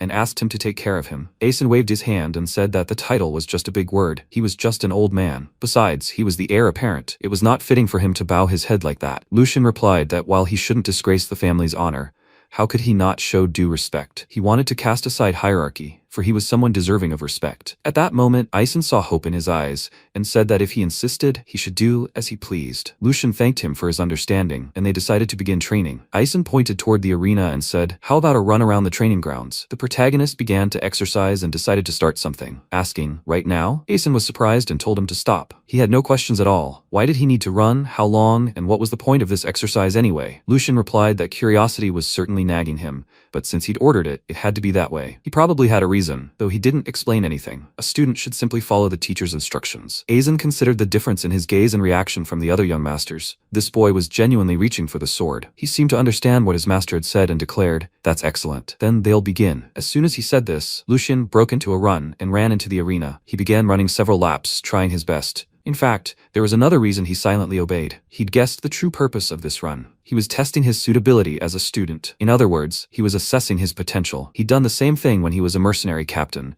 He'd assign new recruits a seemingly cool task, and their reactions alone could tell a lot about the person. He glanced at Aizen, thinking he'd already settled on the right attitude and only needed to demonstrate one thing: endurance. He'd run until he collapsed, and he'd done so an hour later. Suddenly, he looked at his hands and asked, "What's going on? This shouldn't be happening." He'd been running like crazy for so long without feeling the slightest bit tired. On the contrary, the longer he ran, the lighter his body became. He'd only sung a cheap elixir to recover, and his only training had been walking. How was this possible? He continued running tirelessly, and Aizen, dumbfounded, realized he'd only forced him to run to assess his overall condition, and hadn't held out much hope for his physical fitness, but that defied all logic. He wasn't sweating, and his breathing was as smooth as a calm lake. Even an experienced knight who'd ordered mana for years would have struggled to achieve this. Could this really be what he thought? While he was pondering this, he told him to stop, as he'd had enough running around for today. Lucian asked again, what happened? He saw Ison using mana. The old man said, Third Master, let him answer one question. This morning, how does he calm his mind and body? Wasn't that circulation a difficult meditation? Lucian replied that if he was referring to that incident in the training hall, he was right. He was using circulation, and there was no better way to clear the mind. Ison realized he was mistaken and asked permission to examine him. He told him not to move, even if the sensations were strange. He began to touch his hand and used his magical powers to look at his palm, and suddenly froze. He suspected it, but he, like himself, had already reached the limit of circulation. However, for him, this wasn't the limit at all. It went beyond what he had achieved. This guy was opening a completely new path. After a while, he lowered his hand and asked, how long has this been happening? When exactly did he complete the formation of the mana circles? He asked again, what was he talking about? Ison said he'd just checked his body's condition. It was like snow on a plane, and his internal channels were shaped to maximize mana efficiency. Like a water wheel, this was a level only a handful of masters, those who had dedicated their entire lives to training, could achieve. Lucian had certainly expected something like this, but this state was truly near perfection, so there was no need to hide any longer. He, too, had many questions about his body, and if he wasn't at the level of a swordsman saint, then no one else could answer. He said that to answer his question, it had been about a month since he began circulating, and all his mana channels had been open from the start. He heard that circulation was usually accompanied by pain due to the strain, but he hadn't experienced anything like that. Ison realized he'd far exceeded his expectations. Even he'd achieved this only after decades of hard work. Perhaps the ancients who, according to legend, split mountains and seas, were a fiction about reality. The third son, he wanted to talk to him, even at the risk of disrespect. Would he agree to give up his position as mediator? The protagonist was surprised by this question and shouted, what is he saying? Why should he give up the right to inherit the House of Valdek? Was there something wrong with his body? Would he be unable to learn swordsmanship, or would something terrible happen if he used mana? He replied that it was quite the opposite. His body was truly perfect. Not only could he utilize his mana and body to their full potential, he had the potential to reach even further. In other words, if he focused on the sword, becoming the next source would be a simple matter. Lucian realized he was moving closer to becoming a swordsman saint. He knew Lucian's body was unusual, but this exceeded all his expectations. Thanks to luck, he was able to learn the ancient Lionheart style, and he thought he had found the path to the summit he had strived for in his past life. But he didn't expect to be able to peer even further into the realm of epic swordsmanship. However, it seems he won't be able to. And he said that Ison mentioned choosing one of the two because he couldn't simultaneously be the heir and follow the path of the holy swordsman. Ison confirmed that this was true, or more accurately, he had very little time left. Thanks to the power of circulation, he can move like this even at almost 100 years old, but he can no longer deny that his body is aging. If he wants to pass on all his knowledge while he's still a font, his schedule will be tight, even if he focuses exclusively on the sword. If memory serves, the holy swordsman will die in 8 years. Time truly is short. He accepted the offer and dedicated himself to the blade, but the coming turbulent times of this world are not enough. Those who survived the chaos possessed legitimacy, a moment he had long awaited, but he asked for forgiveness and said he wanted to remain a member of the Valdek family until the very end. He made an offer he was unworthy of, and he regretted that he could not accept it. Ison replied that he should be ashamed of himself for embarrassing his third son. What had he done in his youth that made him so greedy in his old age? It seemed he wanted to leave a piece of himself in this world through his third son. Lucian watched him go and suddenly asked, what if there was another such talented person besides him? Sometime later, a young master arrived at the farm on horseback. His servant ran up to him and announced that the news about the third son had been confirmed. Joshua abruptly stopped his horse and asked, what? So those ridiculous rumors were true? This idiot had been recognized as the new heir. Joshua was surprised, but he dismounted and repeated for the umpteenth time that, just as the rumors had said, the Archduke had included his third son in the line of succession. He was now under the guardianship of the monthly, and he confirmed that he was teaching swordsmanship. Joshua was angry, because he really was a real thorn in his side. It was hard enough for him to find support while being harassed by his two older brothers, and now the neutral factions had another option. He dropped the cloth on the floor and started screaming. Was it really that hard for him to just sit in the corner of his room? The servant tried to calm him down and watch his words, but he started screaming. Watching his words? How could he be calm in such a situation? What if the talents he painstakingly amassed began to waver? His blood was already boiling at the thought of having to call Lucian, who was only a few months older than him, brother. He couldn't just sit idly by. There had to be a way. He turned to the butler and said that since Lucian had begun learning the sword, He'd likely soon need a partner. Tell him to prepare 2 sharp blades. The butler was stunned when he heard this, and Joshua continued to insist that these wouldn't be wooden training swords, but real combat blades. He simply needed to teach him a lesson and show him that nothing had changed. At that moment, Lucian asked, what if there was another candidate? The search might take time, but the one who would repay these lost years, the one who could glorify the holy boy's name for hundreds of years to come. He was talking about exactly this kind of talent. Eisen grinned and replied that he felt heavy-hearted for unwittingly wasting this time on the third young master. It was enough that he even thought about the old man. Please, let him not worry about it anymore. He was grateful for his words already. Lucian thought it must have sounded like nonsense, since even a renowned swordsman couldn't attract his attention. It was only natural that the words of a novice, picking up a sword for the first time, would seem ridiculous. However, he would see, if this body was a blessed vessel, recognized by the saint of swordsmen, then there must be someone blessed with a talent for the sword. In the past, despite his frail frame and knowledge of only primitive fencing techniques, he was the embodiment of a blade and metal, capable of wielding anything on the field with sheer talent alone. The sword demon, Felix, was his strongest vassal, and it was he who would become the disciple, who would inherit everything and his mastery, sir. At that moment, they decided to test Eisen's current abilities before moving on to training. He should strike a dummy with vertical and horizontal diagonal strikes, in that exact order, and since he has mastered circulation, he should be able to manage mana, so let him finally demonstrate strikes with the mana sword. Lucian realized this was the first time he'd held a sword in Lucian's body, and he'd have to adjust a bit to his body's level, since they said Lucian had once learned effective fencing. At that moment, he tensed up and decided to use vertical fencing, followed by horizontal and diagonal strikes, and finally, the mana sword. At that moment, his eyes glowed with magical light, and he pounced on the special object and destroyed it. A lot of dust appeared in the arena after the strikes, and Lucian realized his movements were blurry. After all, this was his first time in this body, but perhaps it would be okay for a beginner? I wonder if he'll want to see more? Eisen looked at him silently, then said, I expected something similar. The third young master said, but he surprised him again. In a word, it's terrible. Lucian asked again, what did he mean? Eisen replied, it's the same as what he said. He didn't know why, but he didn't have a ton of bad habits. He ignored the basics, swinging his sword like a desperate attempt to survive. Like a mercenary, he was fixated on strength and speed, which disrupted the balance between his body and mana, and this strike made his movements lose their edge, creating a slicing effect. And when he delivered the final blow, how long did it take to charge the sword with mana? He replied that it took a little over a second or two. Eisen replied that it was just that little bit he spoke of so easily, and at that moment, he raised a sharp blade to Lucian's throat and said it would be enough to take his head off. He must begin by recognizing the value of this time, because the enemy would never miss such a moment. Lucian realized he hadn't noticed the sword touch his neck. What a fool he was, dying without even realizing his head had been cut off,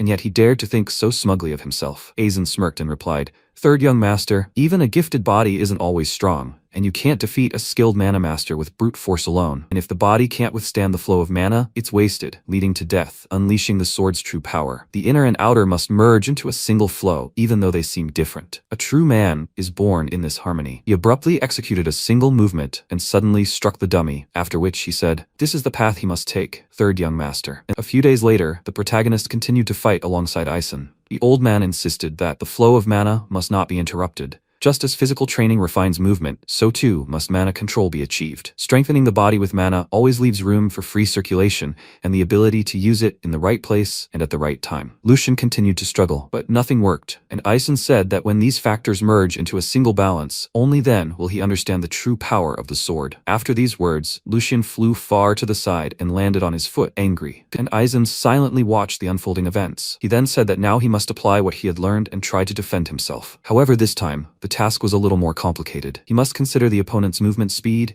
and put just the right amount of force into his response. He immediately swung his sword, and Lucian realized that the essence of his teaching was natural, like the flow of water. It allows one to overcome the gap in strength and inflict maximum damage with minimal effort. He must not hesitate and look straight ahead. He grew angry and, gritting his teeth in anger, swung his sword and attempted to strike. Their swords clashed, and their mana was different colors. Eisen's mana was green, unlike Lucian's blue. He suddenly decided to end his training for the day, and wished to remember the feeling he had experienced today. This alone would be enough to become a first-class swordsman. Lucian rejoiced at the end of the lesson and fell to the ground from exhaustion. Then he looked up and thanked his teacher for the lesson. After these training sessions, the arena had to be cleared by the staff. They had already returned to the training he had undergone. Will the young master really be all right? At that moment, the protagonist felt terrible and said that he had somehow survived today's training. His hands were shaking, and he couldn't even believe that these cruel methods were ultimately needed only to eradicate the habits of his past life. He has nothing to do, since there's no other way to fix them,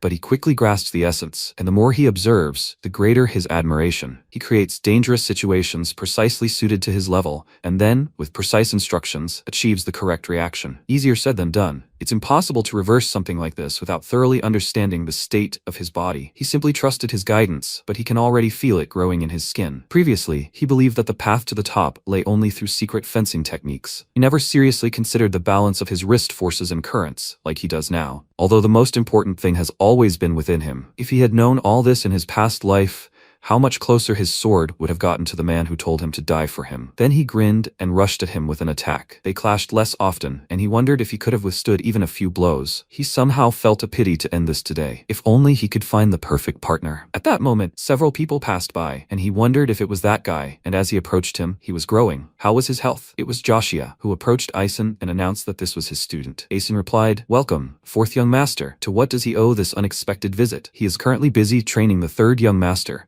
and if he has business, he asks to come back later." Joshua replied that there was no need, master, and the teacher assumed that was the reason for his visit. But before he could finish this sentence, Joshua replied that he was right. Since his brother had emerged from seclusion and decided to train, he, as his younger but more experienced brother, wanted to help. What would he say about this, Brother Lucien? He offered his hand and offered his assistance. Lucien realized that his ideal partner had come to him of his own accord and was delighted. Eisen asked what all this was about. He wanted to help with the third young master's training. He responded by asking if there wasn't a method of training through sparring to test his mana control in practice. He wanted to be his opponent, and as he knows, he doesn't have enough time to communicate with his brothers. If he misses such moments, another opportunity might not present itself. So he risked seeming rude and approached him. MC smirked at this point and thought that the offspring of this family were very good at getting their way. Help with training and communication? It wasn't enough for him to simply barge in uninvited. He'd also brought a real sword to his brother, who hadn't even had a week of fencing training. His intentions are so transparent that they seem almost naive. He obviously wants to crush him and strengthen his position. Since everything is being done through his older brother's help, there won't be any problems. And the presence of a holy swordsman adds weight to the sparring. Even such a young man is trying to corner him, and he's asking him to back down on the succession issue, but if he lets it go, he'll find himself in a difficult position. He approached his mentor and asked him to accept his younger brother's offer. Wasn't the younger brother's impulse commendable? Of course, he simply couldn't ignore such rudeness and confidence that feigned stubbornness would work. He would personally oversee the education of his immature younger brother. Joshua smiled irritably, and MC said that today was the last day his childish behavior would be indulged. Enough of embarrassing the swordsman. Eisen, meanwhile, thought he'd probably figured out the fourth young master's intentions, but he still decided to push through. It seemed bloodshed was inevitable. He nodded and said that since they both wished it, he gave permission. However, this would be the last such sparring match, and he would immediately intervene if he deemed the situation dangerous. They both replied that they would take this into account, and Lucien, patting his younger brother on the head, challenged him to a great fight, to which he irritably agreed. After that, they entered the arena. Eisen warned that this was not a fight with the intention of harming each other, but merely sparring to test their learning. Since this was the third young master's first fight, he should adopt the stance of an apprentice, and the fourth young master should exercise the responsibility of a senior in swordsmanship. Let them conduct this duel in a way that does not dishonor the name of the Valdec family. If they are ready, then let them draw their swords as a sign of the beginning. They both drew their swords, and Joshua glanced at Lucien with irritation, wondering since when did he act like the older brother and constantly repeat junior. He was simply born a little earlier, and yet he behaved so annoyingly. But he would see if he could also talk trash by the end of the fight. In their hierarchy, blood seniority doesn't matter, and he'll soon understand who's really in charge here. MC thought he had such a furious face, he wouldn't even look at his mortal enemy like that. He picked up the sword with his other hand and felt a pleasant weight. 2 months had already passed. In the old days, he would have resorted to any dirty tricks to win, but today he was sparring as the third young master. If he accidentally used techniques from his past life, his mentor would definitely notice. Even if his opponent was cunning and insightful, he was still just a child who didn't know life. He was his younger brother now, so he would act within reason. Joshua asked with a smirk. Was he cautiously looking around? Where had his former confidence gone? Had he finally realized that he was holding a real sword in his hands? Let him not be so worried. They say that tragedies often happen in fights with real swords, but this only threatens opponents of equal strength. However, if he is afraid, he can take a wooden sword. Lucian smirked, deciding to take back his words about the limits of reason. For a disobedient brother, beating him is the best medicine. He said that would be for the best, of course, if he does not want to get hurt. He called him Junior again, angering him even more, which immediately made him attack and say that he will make him regret those words. MC prepared himself and thought that, as expected, teaching him while holding back his strength would not be easy. Joshua also took lessons from the swordsman Saint. His foundation and movements are not at a level to be taken lightly. Besides, he spent almost all his mana in the last sparring with the mentor. However, his lack of experience cannot be hidden. He is so easily led by cheap provocation. He decided to use the swordsman Saint's instruction, focusing his strength and mana control, which filled his leg with power, and he used it to push off and rush towards his opponent, determined to seize the initiative in a split second. He raised his sword over his head, and the swordsman Saint and everyone else froze, watching with concern, while Lucian told his brother to grit his teeth and block the blow, otherwise he would bite his tongue. After that, he struck, and a roar was heard, dust rising throughout the arena. Joshua was able to block his blow, albeit with difficulty, and MC told him to remember that a real man should never give in to weakness. Realizing that he had fallen to his knee while blocking his blow, Joshua became angry and threw his sword away, telling him to just shut up. After that, he increased the distance between them, and said that he had only struck him once, and that was with luck. Next time, this will not happen. He ran towards him and swung his sword, which Lucian dodged by taking a step back. Joshua then ran up to him again and struck him down. Lucian blocked it and met his amused, childish gaze before knocking his sword away, and they began to strike each other. Watching this, the butler turned to the holy swordsman and said that the duel seemed to be getting too fierce. Wouldn't it be better to stop it? Young Master Joshua has taken a particular dislike to Master Lucian and is always trying to pick on him. They are almost the same age, and they are constantly compared, so his dislike has only deepened. So when it comes to young Master Lucian, he flatly refuses to listen to anyone. If this continues, disaster might happen. He told him that what he is worried about will not happen. He has a hot temper, but he is not so stupid as to forget his position. Right now, he is simply acting immaturely. He should rather worry about the opposite situation. He was surprised and asked, what did he mean? Eisen chose not to answer this question, and, watching the fight, thought that given the huge difference in their skill levels, such a thought should not make logical sense. The third young master was born with outstanding potential, but he lacked the experience and time to realize it. On the other hand, the fourth young master's talent is unremarkable, but thanks to persistent training, he has already achieved a lot. In other words, even without using fencing techniques in this duel,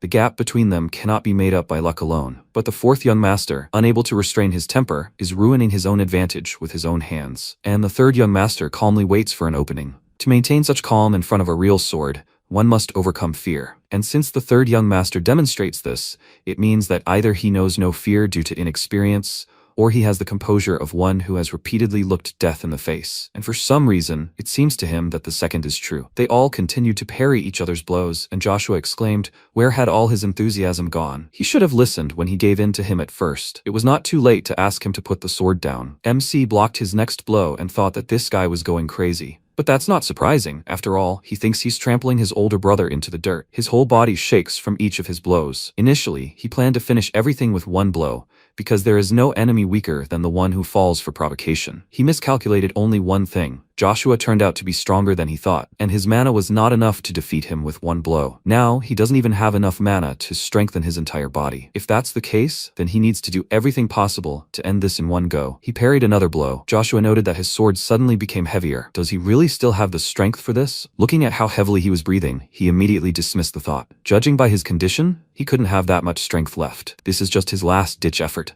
This made him smirk and pounce on him, confident that he would end this duel right then and there, but a counterattack awaited him. In fact, this was exactly what Lucian was looking for. The sword crashed to the floor, but not at Lucian, and Joshua wondered in surprise, had he dodged his blow with full force? If it were that simple, he would have understood. Moreover, if he wasn't imagining it, he was clearly smiling. Could all this really have been part of his plan? Lucian's voice rang out, and he flinched. He asked. He put all his strength into his last blow, not thinking about the next one, right? He didn't realize that his fatigue was just a decoy. That's why he's only the younger brother and he's the older brother. Joshua looked up at him in rage, then pounced on him and told him to win first and then lecture him. But MC stopped his sword with his foot and pinned him to the floor, saying that he was going to do it without him saying anything. He smirked and asked what he thought would happen to him now. Joshua became very nervous and looked at him innocently, calling him his brother. But he swung his sword and asked, so now he's his brother? After that, he taught him a good lesson. News of the duel between the two quickly spread within the family. The servants did nothing but chatter about Lucian's victory and laughed at Joshua. After all, he went there full of confidence and came back as if from his own funeral. Someone even heard him crying. Of course, the reason this rumor spread so quickly and was even slightly embellished was because Hugo and Hans were spreading it. As soon as the servants saw them, they asked them to tell them the details of that day. They were all curious to know if the young master Lucian had really been recognized by the holy swordsman. Only a few would guess that it was all one person's plan. MC was in a great mood, because today was the perfect weather for spreading rumors. His little brother was lucky that it all ended this way. The moment he called him brother and he decided to teach him a lesson, Joshua screamed in fear that he was wrong, and then Lucian struck not at him, but at his sword, breaking it in half. He said that if he pulled a trick like that again, it wouldn't be fun anymore. He should learn to understand where to go and where not, and behave decently. If he understood, then let him nod, and Joshua shook his head nervously. Returning from his memories, MC thought that now those annoying brothers would sit quietly for a while. He glanced at the letter on his desk, and thought that since internal affairs were more or less settled, it was time for him to take care of House Logran. He went to his father in the greenhouse, showed him the letter, and he asked if this was the secret message he received from Hugo. He confirmed it. In a week, they were planning to meet with a representative of the Logran side in Vestra. Sigmund tapped his fingers on the table in confusion and remarked that this was so absurd. Even though this land had lost its significance, it was 2 steps away from their Kelheim. Lucian agreed with him. They must have done this thinking his gaze would not reach it. Sigmund noted that this was a blind spot, and what were his intentions since he was reporting this? He thought he had entrusted this entire matter to him. He answered that he needed strength. Just because an animal is caught in a trap doesn't mean he has the tools to finish it off. His father asked, so he came to him because he has the tools. It could be called a rational decision, but despite his words about wanting to curry favor, it sounds like he just wants to ride on his back. Does he really believe that if they do this, the credit will be his and everyone will recognize it? A hunter only earns a name when he brings down the prey himself. If he can't do it himself, that's only half the success. He was given not only the opportunity but also the authority to decide everything himself. He chose safety over a challenge. Is this the best choice he can make? He clenched his fist and firmly commanded him to answer, and he said that if this is how he can complete the hunt, he will gladly choose this path. His father frowned, and he continued, saying that if the path he spoke of is the royal road, he believes only those with strength may walk it, while men tremble in the shadow of the beast, claiming that the only form of bravery is to personally strike with a spear is ultimately nothing more than recklessness. Even if successful, it is only mindless stupidity. In the end, he will lose trust. He believes that the essence of hunting is not killing, but defense. If a threat can be reliably eliminated,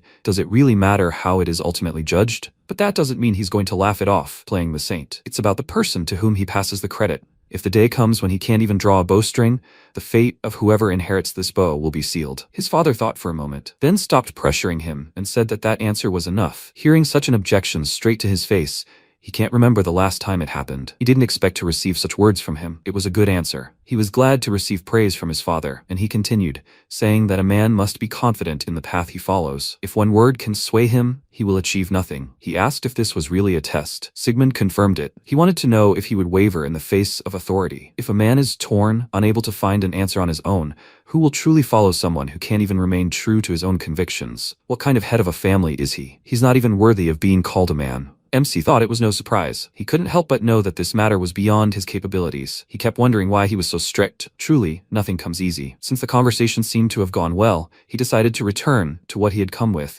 and asked what about support in this matter. He answered that he would give him the necessary tools. Given the situation, if a large detachment were to advance, they would notice. They would probably operate as a small elite group so as not to attract attention. Lucian agreed with him and with an awkward laugh asked if he could spare him a few skilled knights. Sigmund didn't let him finish and said he'd give him black lions. Let him try to bear the weight of the ones sitting in this place. A week passed. Lucian and Hugo went to that place. MC looked around and noticed that this city was in terrible condition. It was much worse than he'd heard. There were almost no people left here. Hugo said that although the city was close to Kelheim, there weren't enough resources here, and it had long ceased to be a transit point, so only vagabonds hung around here. That's why they chose this place. But would he tell him how he knew so much about his plans? Hans also seemed to have no idea. He smirked and promised to tell him about it, but later, for now, they needed to focus on their prey. Did he set everything for the trap? He confirmed it and said that inside the factory, everything exactly matched the fake report. Did they prepare the item he spoke of? They just had to wait for reinforcements to capture him. Noticing how his head was hung dejectedly, Lucian asked if it bothered him that his father had helped them. He answered excitedly that of course it wasn't so. It was a very serious matter.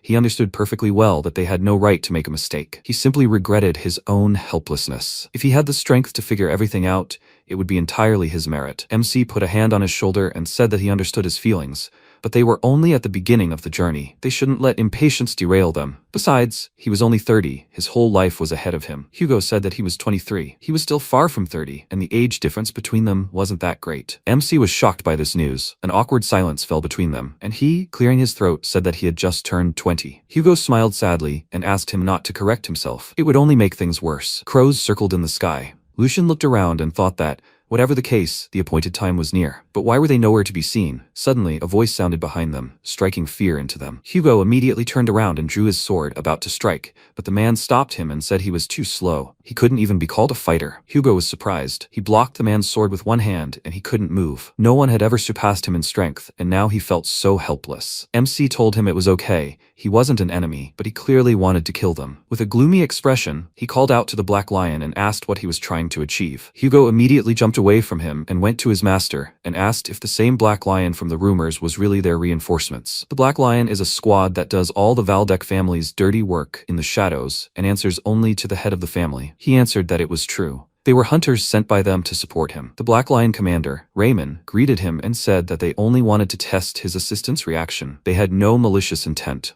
Lucian reflected that in his past life, he hadn't even been sure of their existence. The terrible rumors about them turned out to be true. He was on guard, but he didn't sense their presence at all. And even now, standing right in front of him, they conceal their aura so perfectly that he can't read anything. Each of them is a true monster. He remembered his father with a smile and thought that the support was truly very powerful. After that, they moved to the inn to talk. MC told the squad that he believed they were already aware of the details of the mission. The Logran family took the bait and were heading here. All they needed was one thing: to take the leader alive. The rest can be killed. They have crossed the line, so there is no need to stand on ceremony. Otherwise, let them act at their own discretion. Raymond reflected that at first he thought the Archduke had sent them simply to do a favor for the third young master, but it seemed that was not the only reason. He maintained his composure even under the sudden attack and showed prudence, assessing their strength and preparing for the worst. Perhaps something will happen soon. He pressed his fist to his chest, saying that he understood everything, and the members of the squad repeated after him. At sunset, the Logran family's carriage arrived in the city. The young master of the Logran house grimaced in disgust and said that it had been such a dreary ride. If not for his father's orders, he would never have gone into such a remote place. The maid gave him a handkerchief, and he got out of the carriage, pressed it to his nose, and thought that he would quickly finish everything and return to the estate. He even found it disgusting to breathe here. He is the fourth son of the House of Logran, Philip Logran. A townsman immediately ran out to greet him excitedly, saying that he had shown disrespect by not knowing about the arrival of such a noble lord. His knight pointed his sword at him and ordered him to stop, saying that if he took even a step, he would kill him. The young man was frightened, and the knight ordered him to identify himself without moving. He bowed his head, asking for forgiveness. He was only there to escort them on orders from Boss Hugo. He was just a pathetic peasant, unworthy of their attention. It was Lucian, and he was glad that everything was going according to plan. Philip ordered the knight to put away his sword. Speaking to such a commoner was beneath his dignity. They went inside the building, and MC thanked the Lord for his mercy, thinking that it looked like the prey would be bigger than he expected. His manners and tones screamed of innate arrogance, and the smugness with which he entered enemy territory without a trace of fear. It must be one of the Marquise's sons. There aren't many guards, about a dozen, as he thought. Most likely, they are Logran's students, and that man who never leaves the boy's side, he needs to be kept an eye on. If there's anything else strange here, it's that he brought the maids with him. Philip called him an idiot and asked irritably why he was standing there. Let him lead them. Lucian ran up to him and said that it was the first time he'd seen such noblemen so close, and that's why he was so nervous from being unaccustomed. He called him a pathetic idiot, and he glanced at one of the maids and wondered why she seemed familiar. A thought occurred to him, which he immediately dismissed. This simply couldn't be true. It was out of the question. She just looked like him. MC led him into the inn. Philip looked around and said with disgust that it was even worse inside, with that terrible stench. That idiot Hugo, did he really embezzle the family's money? Hugo emerged from the shadows and said that everything on the outside was just a distraction. After all, it's what's inside that counts, right? Philip asked, who the hell is he? He replied that he was the steward, Hugo. Since the item requires special care, the preparations had dragged on a bit. Philip remarked that since he'd come out to meet him personally, it meant he wasn't up to any tricks, to which he laughingly asked if he'd really risk angering House Logran for a few coins. Even though he'd been sending them those tedious reports, and since he'd actually come here, they must have been very curious to see the item that would cause Kelheim to rot and crumble to dust. He'll let him see for himself right now. Lucian smiled contentedly and thought that he had such self-control. He lied so calmly, and his voice didn't even waver. Philip called him an insolent dog and said that if he wasn't satisfied with the result, he would be in trouble. He turned to the commoner and ordered him to take it from his master, and MC excitedly ran to Hugo, asking him to get the item he had prepared. Hugo gave it to him and they nodded slightly at each other. Lucien took the vial and, throwing it into the air with all his might, said that now he would deliver it where it needed to be. Philip became agitated and exclaimed, "What the hell is he doing? Does he even understand what this is?" A knife flew into the vial, the tip broke the glass and magic began to burst out, glowing brightly. The captain of the guard ordered Philip to hide behind him, and then the magic inside the vial exploded. Lucien and Hugo turned away from the light, shielding their eyes, while everyone else was blinded by a bright flash that extended even beyond the tavern. Then everything suddenly went out, the bright light blinding them. Philip fell to his knees in panic and covered his head with his hands, calling for the guards, but no one answered. He began cursing, threatening to scold them, and in panic, he cried out. Why was no one answering him? His knight called out to him, and he opened his eyes, excitedly calling out to him and asking for protection. Because of the recent flash, everything was blurry in his vision, and only silhouettes were visible. When his vision finally cleared, he realized what had happened. His knight, clutching the wound on his neck, told him to run. They had betrayed them. After that, he collapsed to the floor, and Philip looked at him in horror, and then looked around and saw that all the knights were killed. The Black Lion, Nixon, finished off the last of them, and the maids ran screaming. Philip also screamed in fear, and MC thought the flash of the magic stone emitted a bright light upon impact. It's expensive and difficult to store, so it's rarely used, but there's nothing better for instantly blinding an enemy. And yet to think, they killed all of the Marquise's guards in an instant. The squad leader approached him and reported that all potential threats had been successfully eliminated. They will escort the women and this man, who seems to be in charge here. Lucien swallowed nervously, remembering his father's words, now understanding the burden of one who occupies this position. Philip screamed in fear, telling them not to approach. Do they even know who he is? He is a nobleman, the fourth son of Logran. His voice trembled with fear, and the Black Lion said that His Grace, Archduke Valdek, would decide his fate. Let him surrender peacefully. Philip nervously clenched his teeth and wondered if that disguised peasant was a scion of the Valdek family. If so, he must absolutely not be captured here. He turned to the maids and shouted, "What the hell are they doing there?" He then called the guards outside, but no one answered there either, so he asked, "Is everyone there dead too?" MC had already thought it was all over,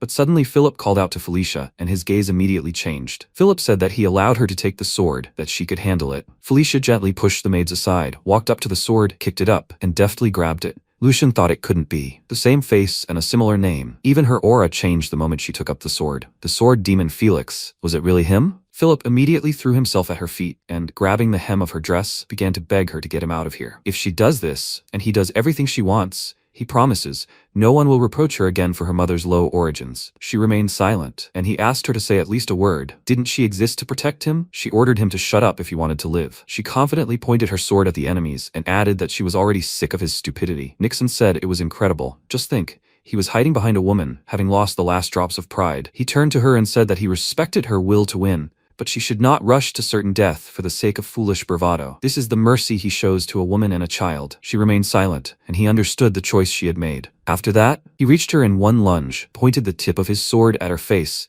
just a little more, and it would have pierced her eye. But she saw everything in slow motion, catching his every tiny movement and breath. Thanks to this, she blocked his blow, diverting his sword upward. Lightning fast changed her stance and jumped to strike him. The last thing he saw was his reflection on the blade. It seemed he didn't even have time to do anything. She was so fast. MC was surprised. Her reaction speed bordered on precognition, her unconventional and sweeping movements. There was no doubt this was the demon Felix. Even before, his graceful manners were completely out of place in the world of mercenaries. Felix always stood out for his slender figure and delicate features. Now everything was clear to him. Illegitimate daughter. Felicia ran away from her family and lived under the guise of a man named Felix. The Black Lion wiped the blood from his face and said that if he had been even a moment late with his defense, his head would have already rolled on the floor. He still had a lot to learn. He had underestimated her, not even noticing her hidden fangs. He would humble his pride and treat her as an equal opponent. After these words, he released his aura, and Felicia became nervous. She understood that this master was head and shoulders above her, and she definitely couldn't handle him now. She shouldn't even rely on blind luck now. Moreover, there was a swordsman of the same level on the second floor, not to mention one who surpassed even them. She had no chance of survival, but since this was her final blow, she would deliver it without regret. The Black Lion said that it was astonishing that she didn't hesitate even in such a hopeless situation, and besides, she boldly faced Nixon's murderous bloodlust. Raymond meanwhile noticed something. Blood dripped from Nixon's wound. They both braced themselves, then rushed towards each other.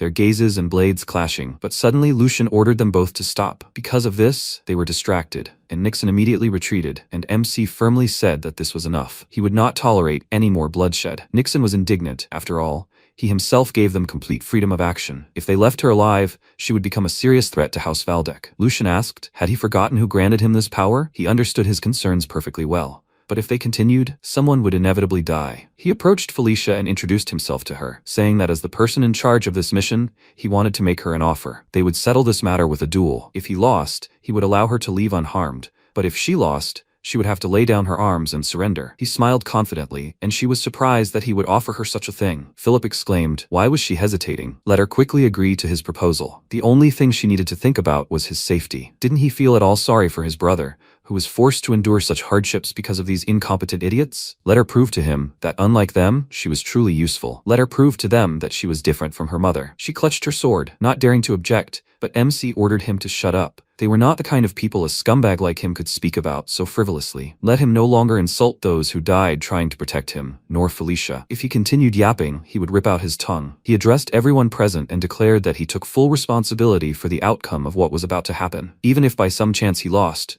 he hoped that everyone would keep their word. After that, he turned to Felicia and said that he, the third son of House Valdek, was putting his name on the line and challenging her to a duel. Let her draw her sword for her own sake. Meanwhile, Nixon asked the commander if he was really going to just stand and watch. Although he wasn't giving it his all, since his goal was simply to incapacitate her, she not only deflected the sword, but was even able to wound him. Judging by her stance and mana control, it was obvious that she had no training. But that was nonsense. She has outstanding talent and incredible instincts. With her current level of skill, the third young master will never be able to match her. The young master's courage and judgment are impressive, but combat prowess is something else entirely. He needed to make a decision. Raymond said he was of the same opinion, only this time he wanted to simply observe the situation. The moment the third young master took his sword for a duel, he told him exactly what he understood when they crossed swords. This mysterious talent of the girl with the sword and her exceptional eyes. The third young master sees everything perfectly and is aware of his capabilities. They will watch and find out what he is trying to achieve. Felicia, meanwhile, thought that Lucien Valdek was not at all like the other nobles she knew. He did not stop at disguising himself as a personal servant and scouting out Logran's forces.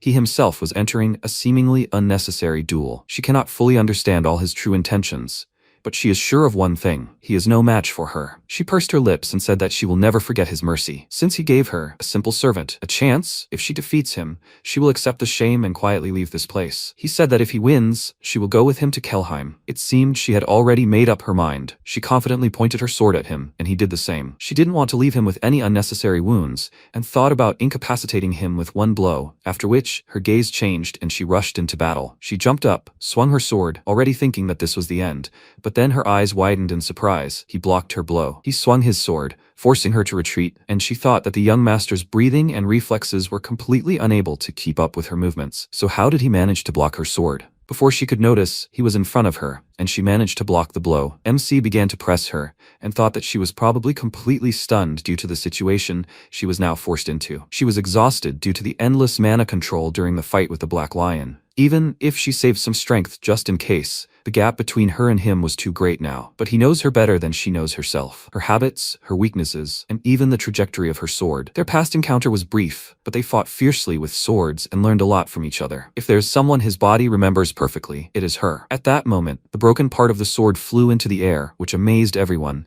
and scared Philip. Of course, the time they spent together did not last long. Nevertheless, she spared no effort in teaching him the art of the sword, even knowing that one day they could become enemies. Thanks to this, he was able to survive. And now, her broken sword fell with a clang. Felicia caught her breath, staring at him stunned, and he thought that now he would at least repay her a little for the debt that remained from those times. At night, the squad returned home. Sigmund stood on the balcony surveying his possessions and asked Raymond how everything went. Lucian, this boy, does he have what it takes to be a pillar of strength for the Valdek family in the future? He told him he had an unyielding core, and the Archduke said he thought he would breathe a sigh of relief, simply to hear he hadn't been led astray. But he heard something unexpected. Raymond asked, was his guess correct then? Sigmund said it was not for nothing that he had sent them on this mission. It is still too early to draw conclusions about the succession to the throne. Raymond lowered his head, admitting he had said too much, and he said everything was fine. If the report wasn't exaggerated, then it was truly impressive. He glanced at the package in his hand and smiled, then patted Raymond on the shoulder and said that at least for his sake, he could play along. By the way, They hadn't had a drink in a long time. They just brought some excellent wine. Would he join him? It's his favorite variety, so he should like it. Raymond chuckled and said he was afraid he would soon regret those words. Even a night wouldn't be enough to hear the whole story of this mission. Having completed the mission in Vestra, MC set off for Kelheim in the morning. As soon as their duel ended, Felicia lost consciousness due to the effects of excessive mana control. To help her recover, he sent Felicia and the maids to the nearest town. He forced the guy who pretended to be a nobleman until the very end to dig graves for his vassals with his own hands,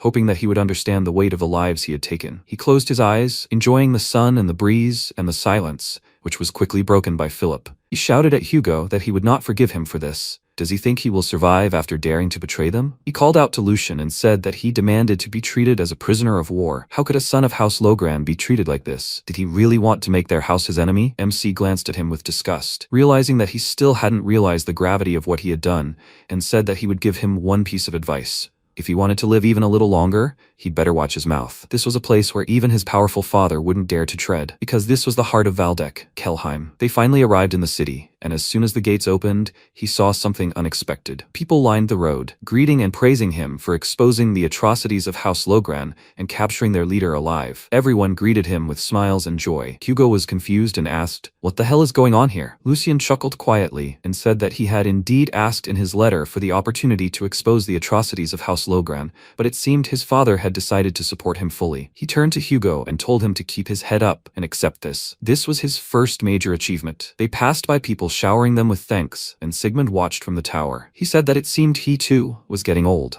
since he staged a triumphal procession only because his son asked. Edwin smiled and asked if he had not accomplished a great feat, and flawlessly at that. He considered this procession well-deserved. Moreover, young Master Lucian's letter was not simply an attempt to strengthen his position. It was a move intended to demonstrate the resolve of the Valdek family to the people, and send a strong signal to the Imperial family and House Logran. He surely foresaw this and therefore gave his permission. Sigmund said that the Empire had been unusually restless lately. Even the sun, which seemed eternal, even Lionclaws, which seemed indestructible, crack over time. To avoid being swept away by this flood, they must sharpen their blades sharper than ever. Returning home, MC collapsed onto the bed and sighed heavily, thinking that he felt alive again. He couldn't believe he missed this so much, having quickly become accustomed to noble life. The Duke had scheduled a separate report for him for the evening, so he had some free time. The event had borne far more fruit than he had expected. He had secured Felicia earlier than planned, staged a triumphal procession to dispel the bad reputation in one fell swoop, given Hugo powerful motivation for further action, and even established a connection with the Black Lion. Scattered pieces of the puzzle were fitting together to form a step on his path. One step that was slowly bringing him closer to the dragon's throne. He smiled and remembered his fellow mercenaries. If those guys saw him now, they would be scared to death. He decided to stop dreaming and prepare for the next step. While Felicia recovered from the duel, while Hugo trained,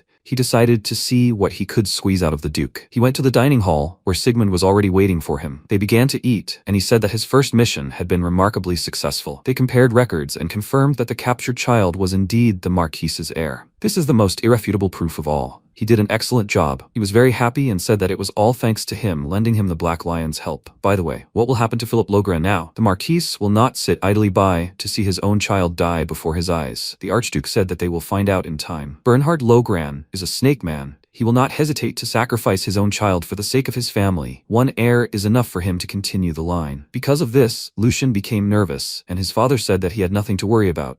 He had already done more than enough. Now let him say what he wants as a reward for this mission. It was not for nothing that he sent him a letter. He doubts that he will limit himself to just a triumphant return. He laughed awkwardly and looked away, saying that he had asked him so directly about it that he even felt a little uncomfortable. But since the conversation had already started, he would dare to voice his request. And he decided to start with Hugo, who had distinguished himself so much this time. But before he could finish, his father said that it was impossible. MC called out to him in confusion, saying that he hadn't even finished, and he was going to ask for a knighthood for him, wasn't he? He had helped them this time, but his past ties with the Marquise's family could not be ignored. If he hadn't lured him away, he would have stayed with them to the end. Lucian tried to dissuade him, saying that this was just speculation. The fact is, he was on his side and had proven himself excellent. His father gave him a stern look and told him to stop.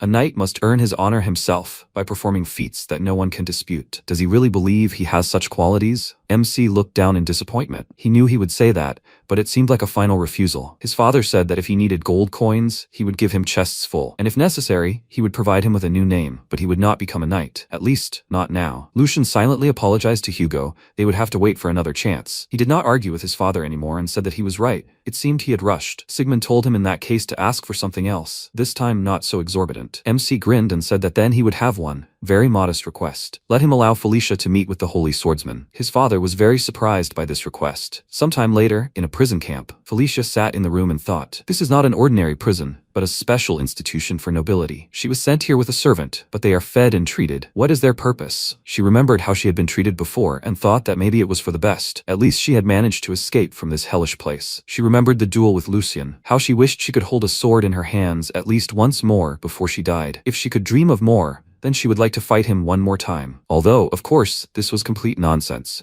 MC entered her room and said that according to the healer, she had problems with mana control. She was suffering from severe exhaustion and fatigue. Was she feeling better? Was she strong enough to hold a sword again? She was surprised by his arrival, but now she was only concerned about his words about the sword. He asked if she was going to stay here forever. Surprisingly, she clearly liked life in prison. He took bread from the plate and took a bite, saying that he hadn't put so much effort into bringing her here for this. He would ask directly, didn't she want to reveal her talent with the sword here? He had no intention of letting her remain an ordinary swordswoman. He would recommend her to become the apprentice of the swordsman Ison. She gritted her teeth and hissed. Was he mocking her now? She exclaimed that it was absurd in itself for a simple servant and a woman like her to become a swordswoman, much less the apprentice of a holy swordsman. Her status was low, but she was not so stupid as to forget her place. Lucian realized that he had been a bit hasty. Her reaction was quite natural. Despite being the illegitimate child of the Marquise, she was not even allowed to hold a sword, let alone learn how to wield one. Instead, she suffered from the envy and persecution of her siblings. The result was the sword demon Felix, who escaped from the house of Logran. He said that he understood why she did not trust him, so she should think carefully before making a decision. Confused, she asked, what did he mean? He said that this meant that he was giving her freedom of choice. He headed for the exit and said at last that she could leave today.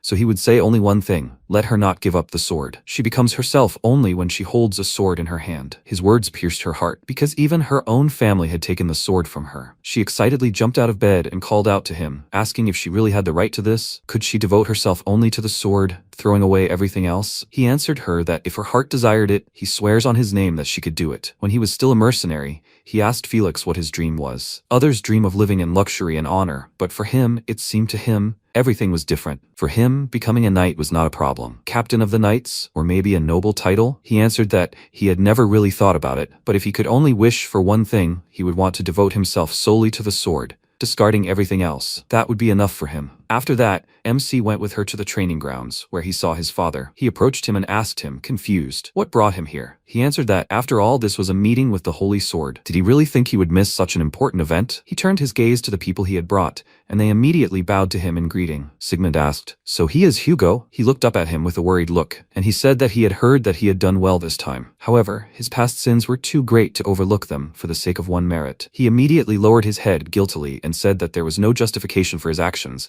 and Sigmund said that, despite knowing this perfectly well, his lord had asked to grant him a knighthood. Moreover, for this, he had given up his own reward. Lucian became agitated, asking what he was talking about, and Hugo thought in surprise, was he asking him for this for his sake? He really intended to keep his word. The Archduke said he was afraid of disappointing him, but he rejected his request. He believed he was not yet ready to shoulder such a burden. Therefore, let him continue to work hard, proving his loyalty with his deeds, so that one day he himself would grant him this title. He would eagerly await that day. Hugo confidently answered him that he would certainly live up to his expectations. After that, Sigmund moved on to Felicia and said that since she grew up in that place, she should understand everything perfectly. The question of the heir had not yet been decided, and Lucian was taking a great risk by standing up for a simple servant. If she could not prove her worth, rumors would spread that he was a pathetic fool, blinded by female beauty. So let her answer him. Does she think she is worth such risks? She mumbled, not knowing what to say, and MC stood up for her. With a confident smile, he told his father that she was certainly worth the risk, and would more than pay for it. Let everyone doubt him now and think his choice stupid. Perhaps even Felicia herself was unsure of herself, but everything would change today.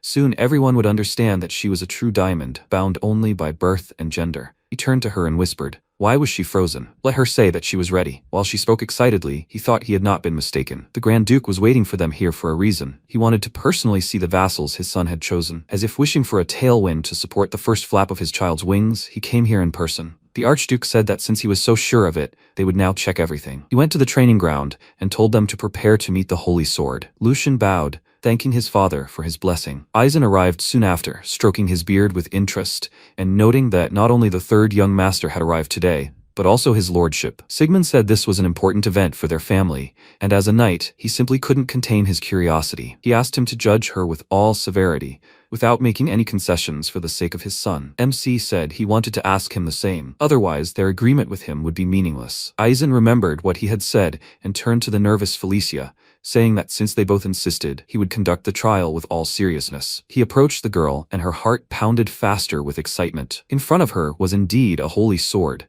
It was simply standing next to her, but she felt how the very atmosphere around it had changed. She said she was a great honor to meet him. She wanted to introduce herself, but he said he didn't need names. He thrust the wooden sword into the floor with his power, and said that her blade should speak for her, and they would leave the introduction for later. Let her try to pull out this wooden sword. Lucian thought that the test had begun. He concentrated mana on the tip of the wooden sword and drove it into the floor almost half a meter. Felicia's physical strength alone wouldn't be enough, but if she used mana, she would cope without a problem. However, there was something else. Meanwhile, she took the sword and thought that she wouldn't have a second chance. She needed to act reliably, just like Philip did. If she concentrated mana in her hands, she could do it. She managed to pull the sword out without much effort on the first try, which made her immensely happy. She asked the swordsman with a smile what she should do next, but he only told her with a gloomy expression that this was enough. There was no need to continue. She was surprised and asked what he was talking about. He said that he could see from her face that she didn't understand anything, and she said, confused, that she had simply drawn the sword as he ordered. He took her wrist and said that the reason was obvious. Her internal channels were in terrible condition because she had avoided circulation out of fear of pain. The way she controlled mana was completely disregarding the limits of her body. This was typical behavior of those who rely too much on their talent, another manifestation of arrogance. Considering that she, as a woman, was able to cross blades with a black lion, she certainly had talent, but unfortunately, this would not fix her character flaws. Would such an explanation satisfy her? Let her remember her teacher's instructions and carefully consider her behavior. First of all, she needed to learn to listen to other people's advice. She said that she had never had the opportunity to study with a mentor, and to her shame, she had absolutely no idea what he was talking about. What is circulation? How to control mana? She only watched her brother from afar and tried to imitate him. She is completely ignorant about this, and so she begs him to teach her. He was surprised and asked, does she mean to say that she learned everything without anyone's help, just by observing? That's impossible. After all, she just used mana to draw the sword. She told him that she simply remembered how her brother did it during their sparring and repeated it. Every time the strong aura in her brother's body began to pulse more strongly, she felt the weight and speed of his sword change. Eisen was even more surprised and thought, what kind of nonsense is she talking? The flows of mana inside someone else's body cannot be seen with just the eyes. Even he is not capable of this without direct physical contact. Besides, the sensation of mana is akin to a sixth sense. How could she reproduce it with just an effort of will? He glanced at Lucian, his stunned gaze asking who this girl was. He smiled contentedly. After all, he had told him that he would bring him incredible talent, the true embodiment of swordsmanship. After that, he decided to see her abilities in battle. He stood still, and she quickly moved around him, trying to find the right moment to attack. At one point, she lunged at him, got behind him, and swung her sword, but her blade collided with his. He said that she had too many wasted movements. Her blade was dull, and her resolve was even weaker. And this was all her despair could do. She gritted her teeth in frustration, retreated, and thought that she could no longer move, and her sword was completely useless to him. And this despite the fact that the holy swordsman had not even moved from his place. So, this was the pinnacle of swordsmanship. An unbridgeable chasm that she could not even comprehend right now, but she wouldn't give up so easily. She pulled herself together, cut a smooth slab out of the stone floor, tossed it into the air, and rushed toward the swordsman. She lightly touched the stone slab with the tip of her sword,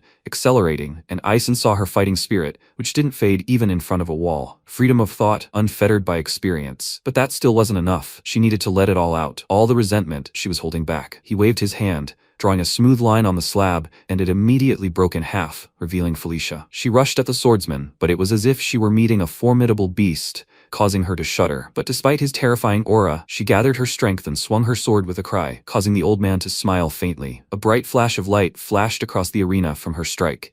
While father and son watched, Sigmund asked, does he know which swordsman is reliable? The one who has learned the price of hardship firsthand, the fundamentals honed through endless repetition, the one who has tempered himself in battles where a second's hesitation means death. It's cruel, But that's what a swordsman's skill is based on. He's always surrounded himself with such people. But in this world, there are those who can easily leap over the towers others spent their entire lives building. Those who appear to the world like a scorching sun, like a wave that engulfs everything in its path. Those whose talent inspires awe, like this girl. To stop Felicia's strike, Aizen had to grab her sword with his bare hand. Sigmund said he made the right choice. His son said that if he hadn't believed in her and given her a chance, that spark might have simply died out. In this world, countless talents remain unnoticed, simply because they never get the chance. Aizen, meanwhile, saw her unwavering gaze fixed on the sword. She was a child born with the destiny to wield a sword, no matter what trials lay along the way. This girl's eyes were truly capable of seeing it. Beyond common sense, the sword's path stretches to infinity. He asked her to state her name again. Today she had proven everything with her sword, and now no one would dare doubt her name. Let her state her name with pride. She looked at him in surprise, then put the sword down and told him that her name was Felicia. Her mother had no surname. Her father, the head of the Logren clan, did not allow her to bear his surname, so the only name she had was Felicia. He noted that she had endured it all with fortitude. He named her Felicia Brightener, and said that from now on, that was her name. From today on, he accepts her as his adopted daughter and will teach her everything he knows, from fencing to noble etiquette. It won't be easy. There will be no easy way. Will she be able to endure it? Honored with such honor, she knelt before him and shed a tear of happiness, and he patted her on the back and told her that he was a stubborn old man who had been quick to judge her and hurled harsh words. The day will come when his stubbornness and views will collide with her free soul. When that happens, will she be able to convince him with her sword? He, in turn, will try to understand his true feelings through her blade. The paths they walked were different, but their blades point in the same direction. So from this day on, they will move forward together.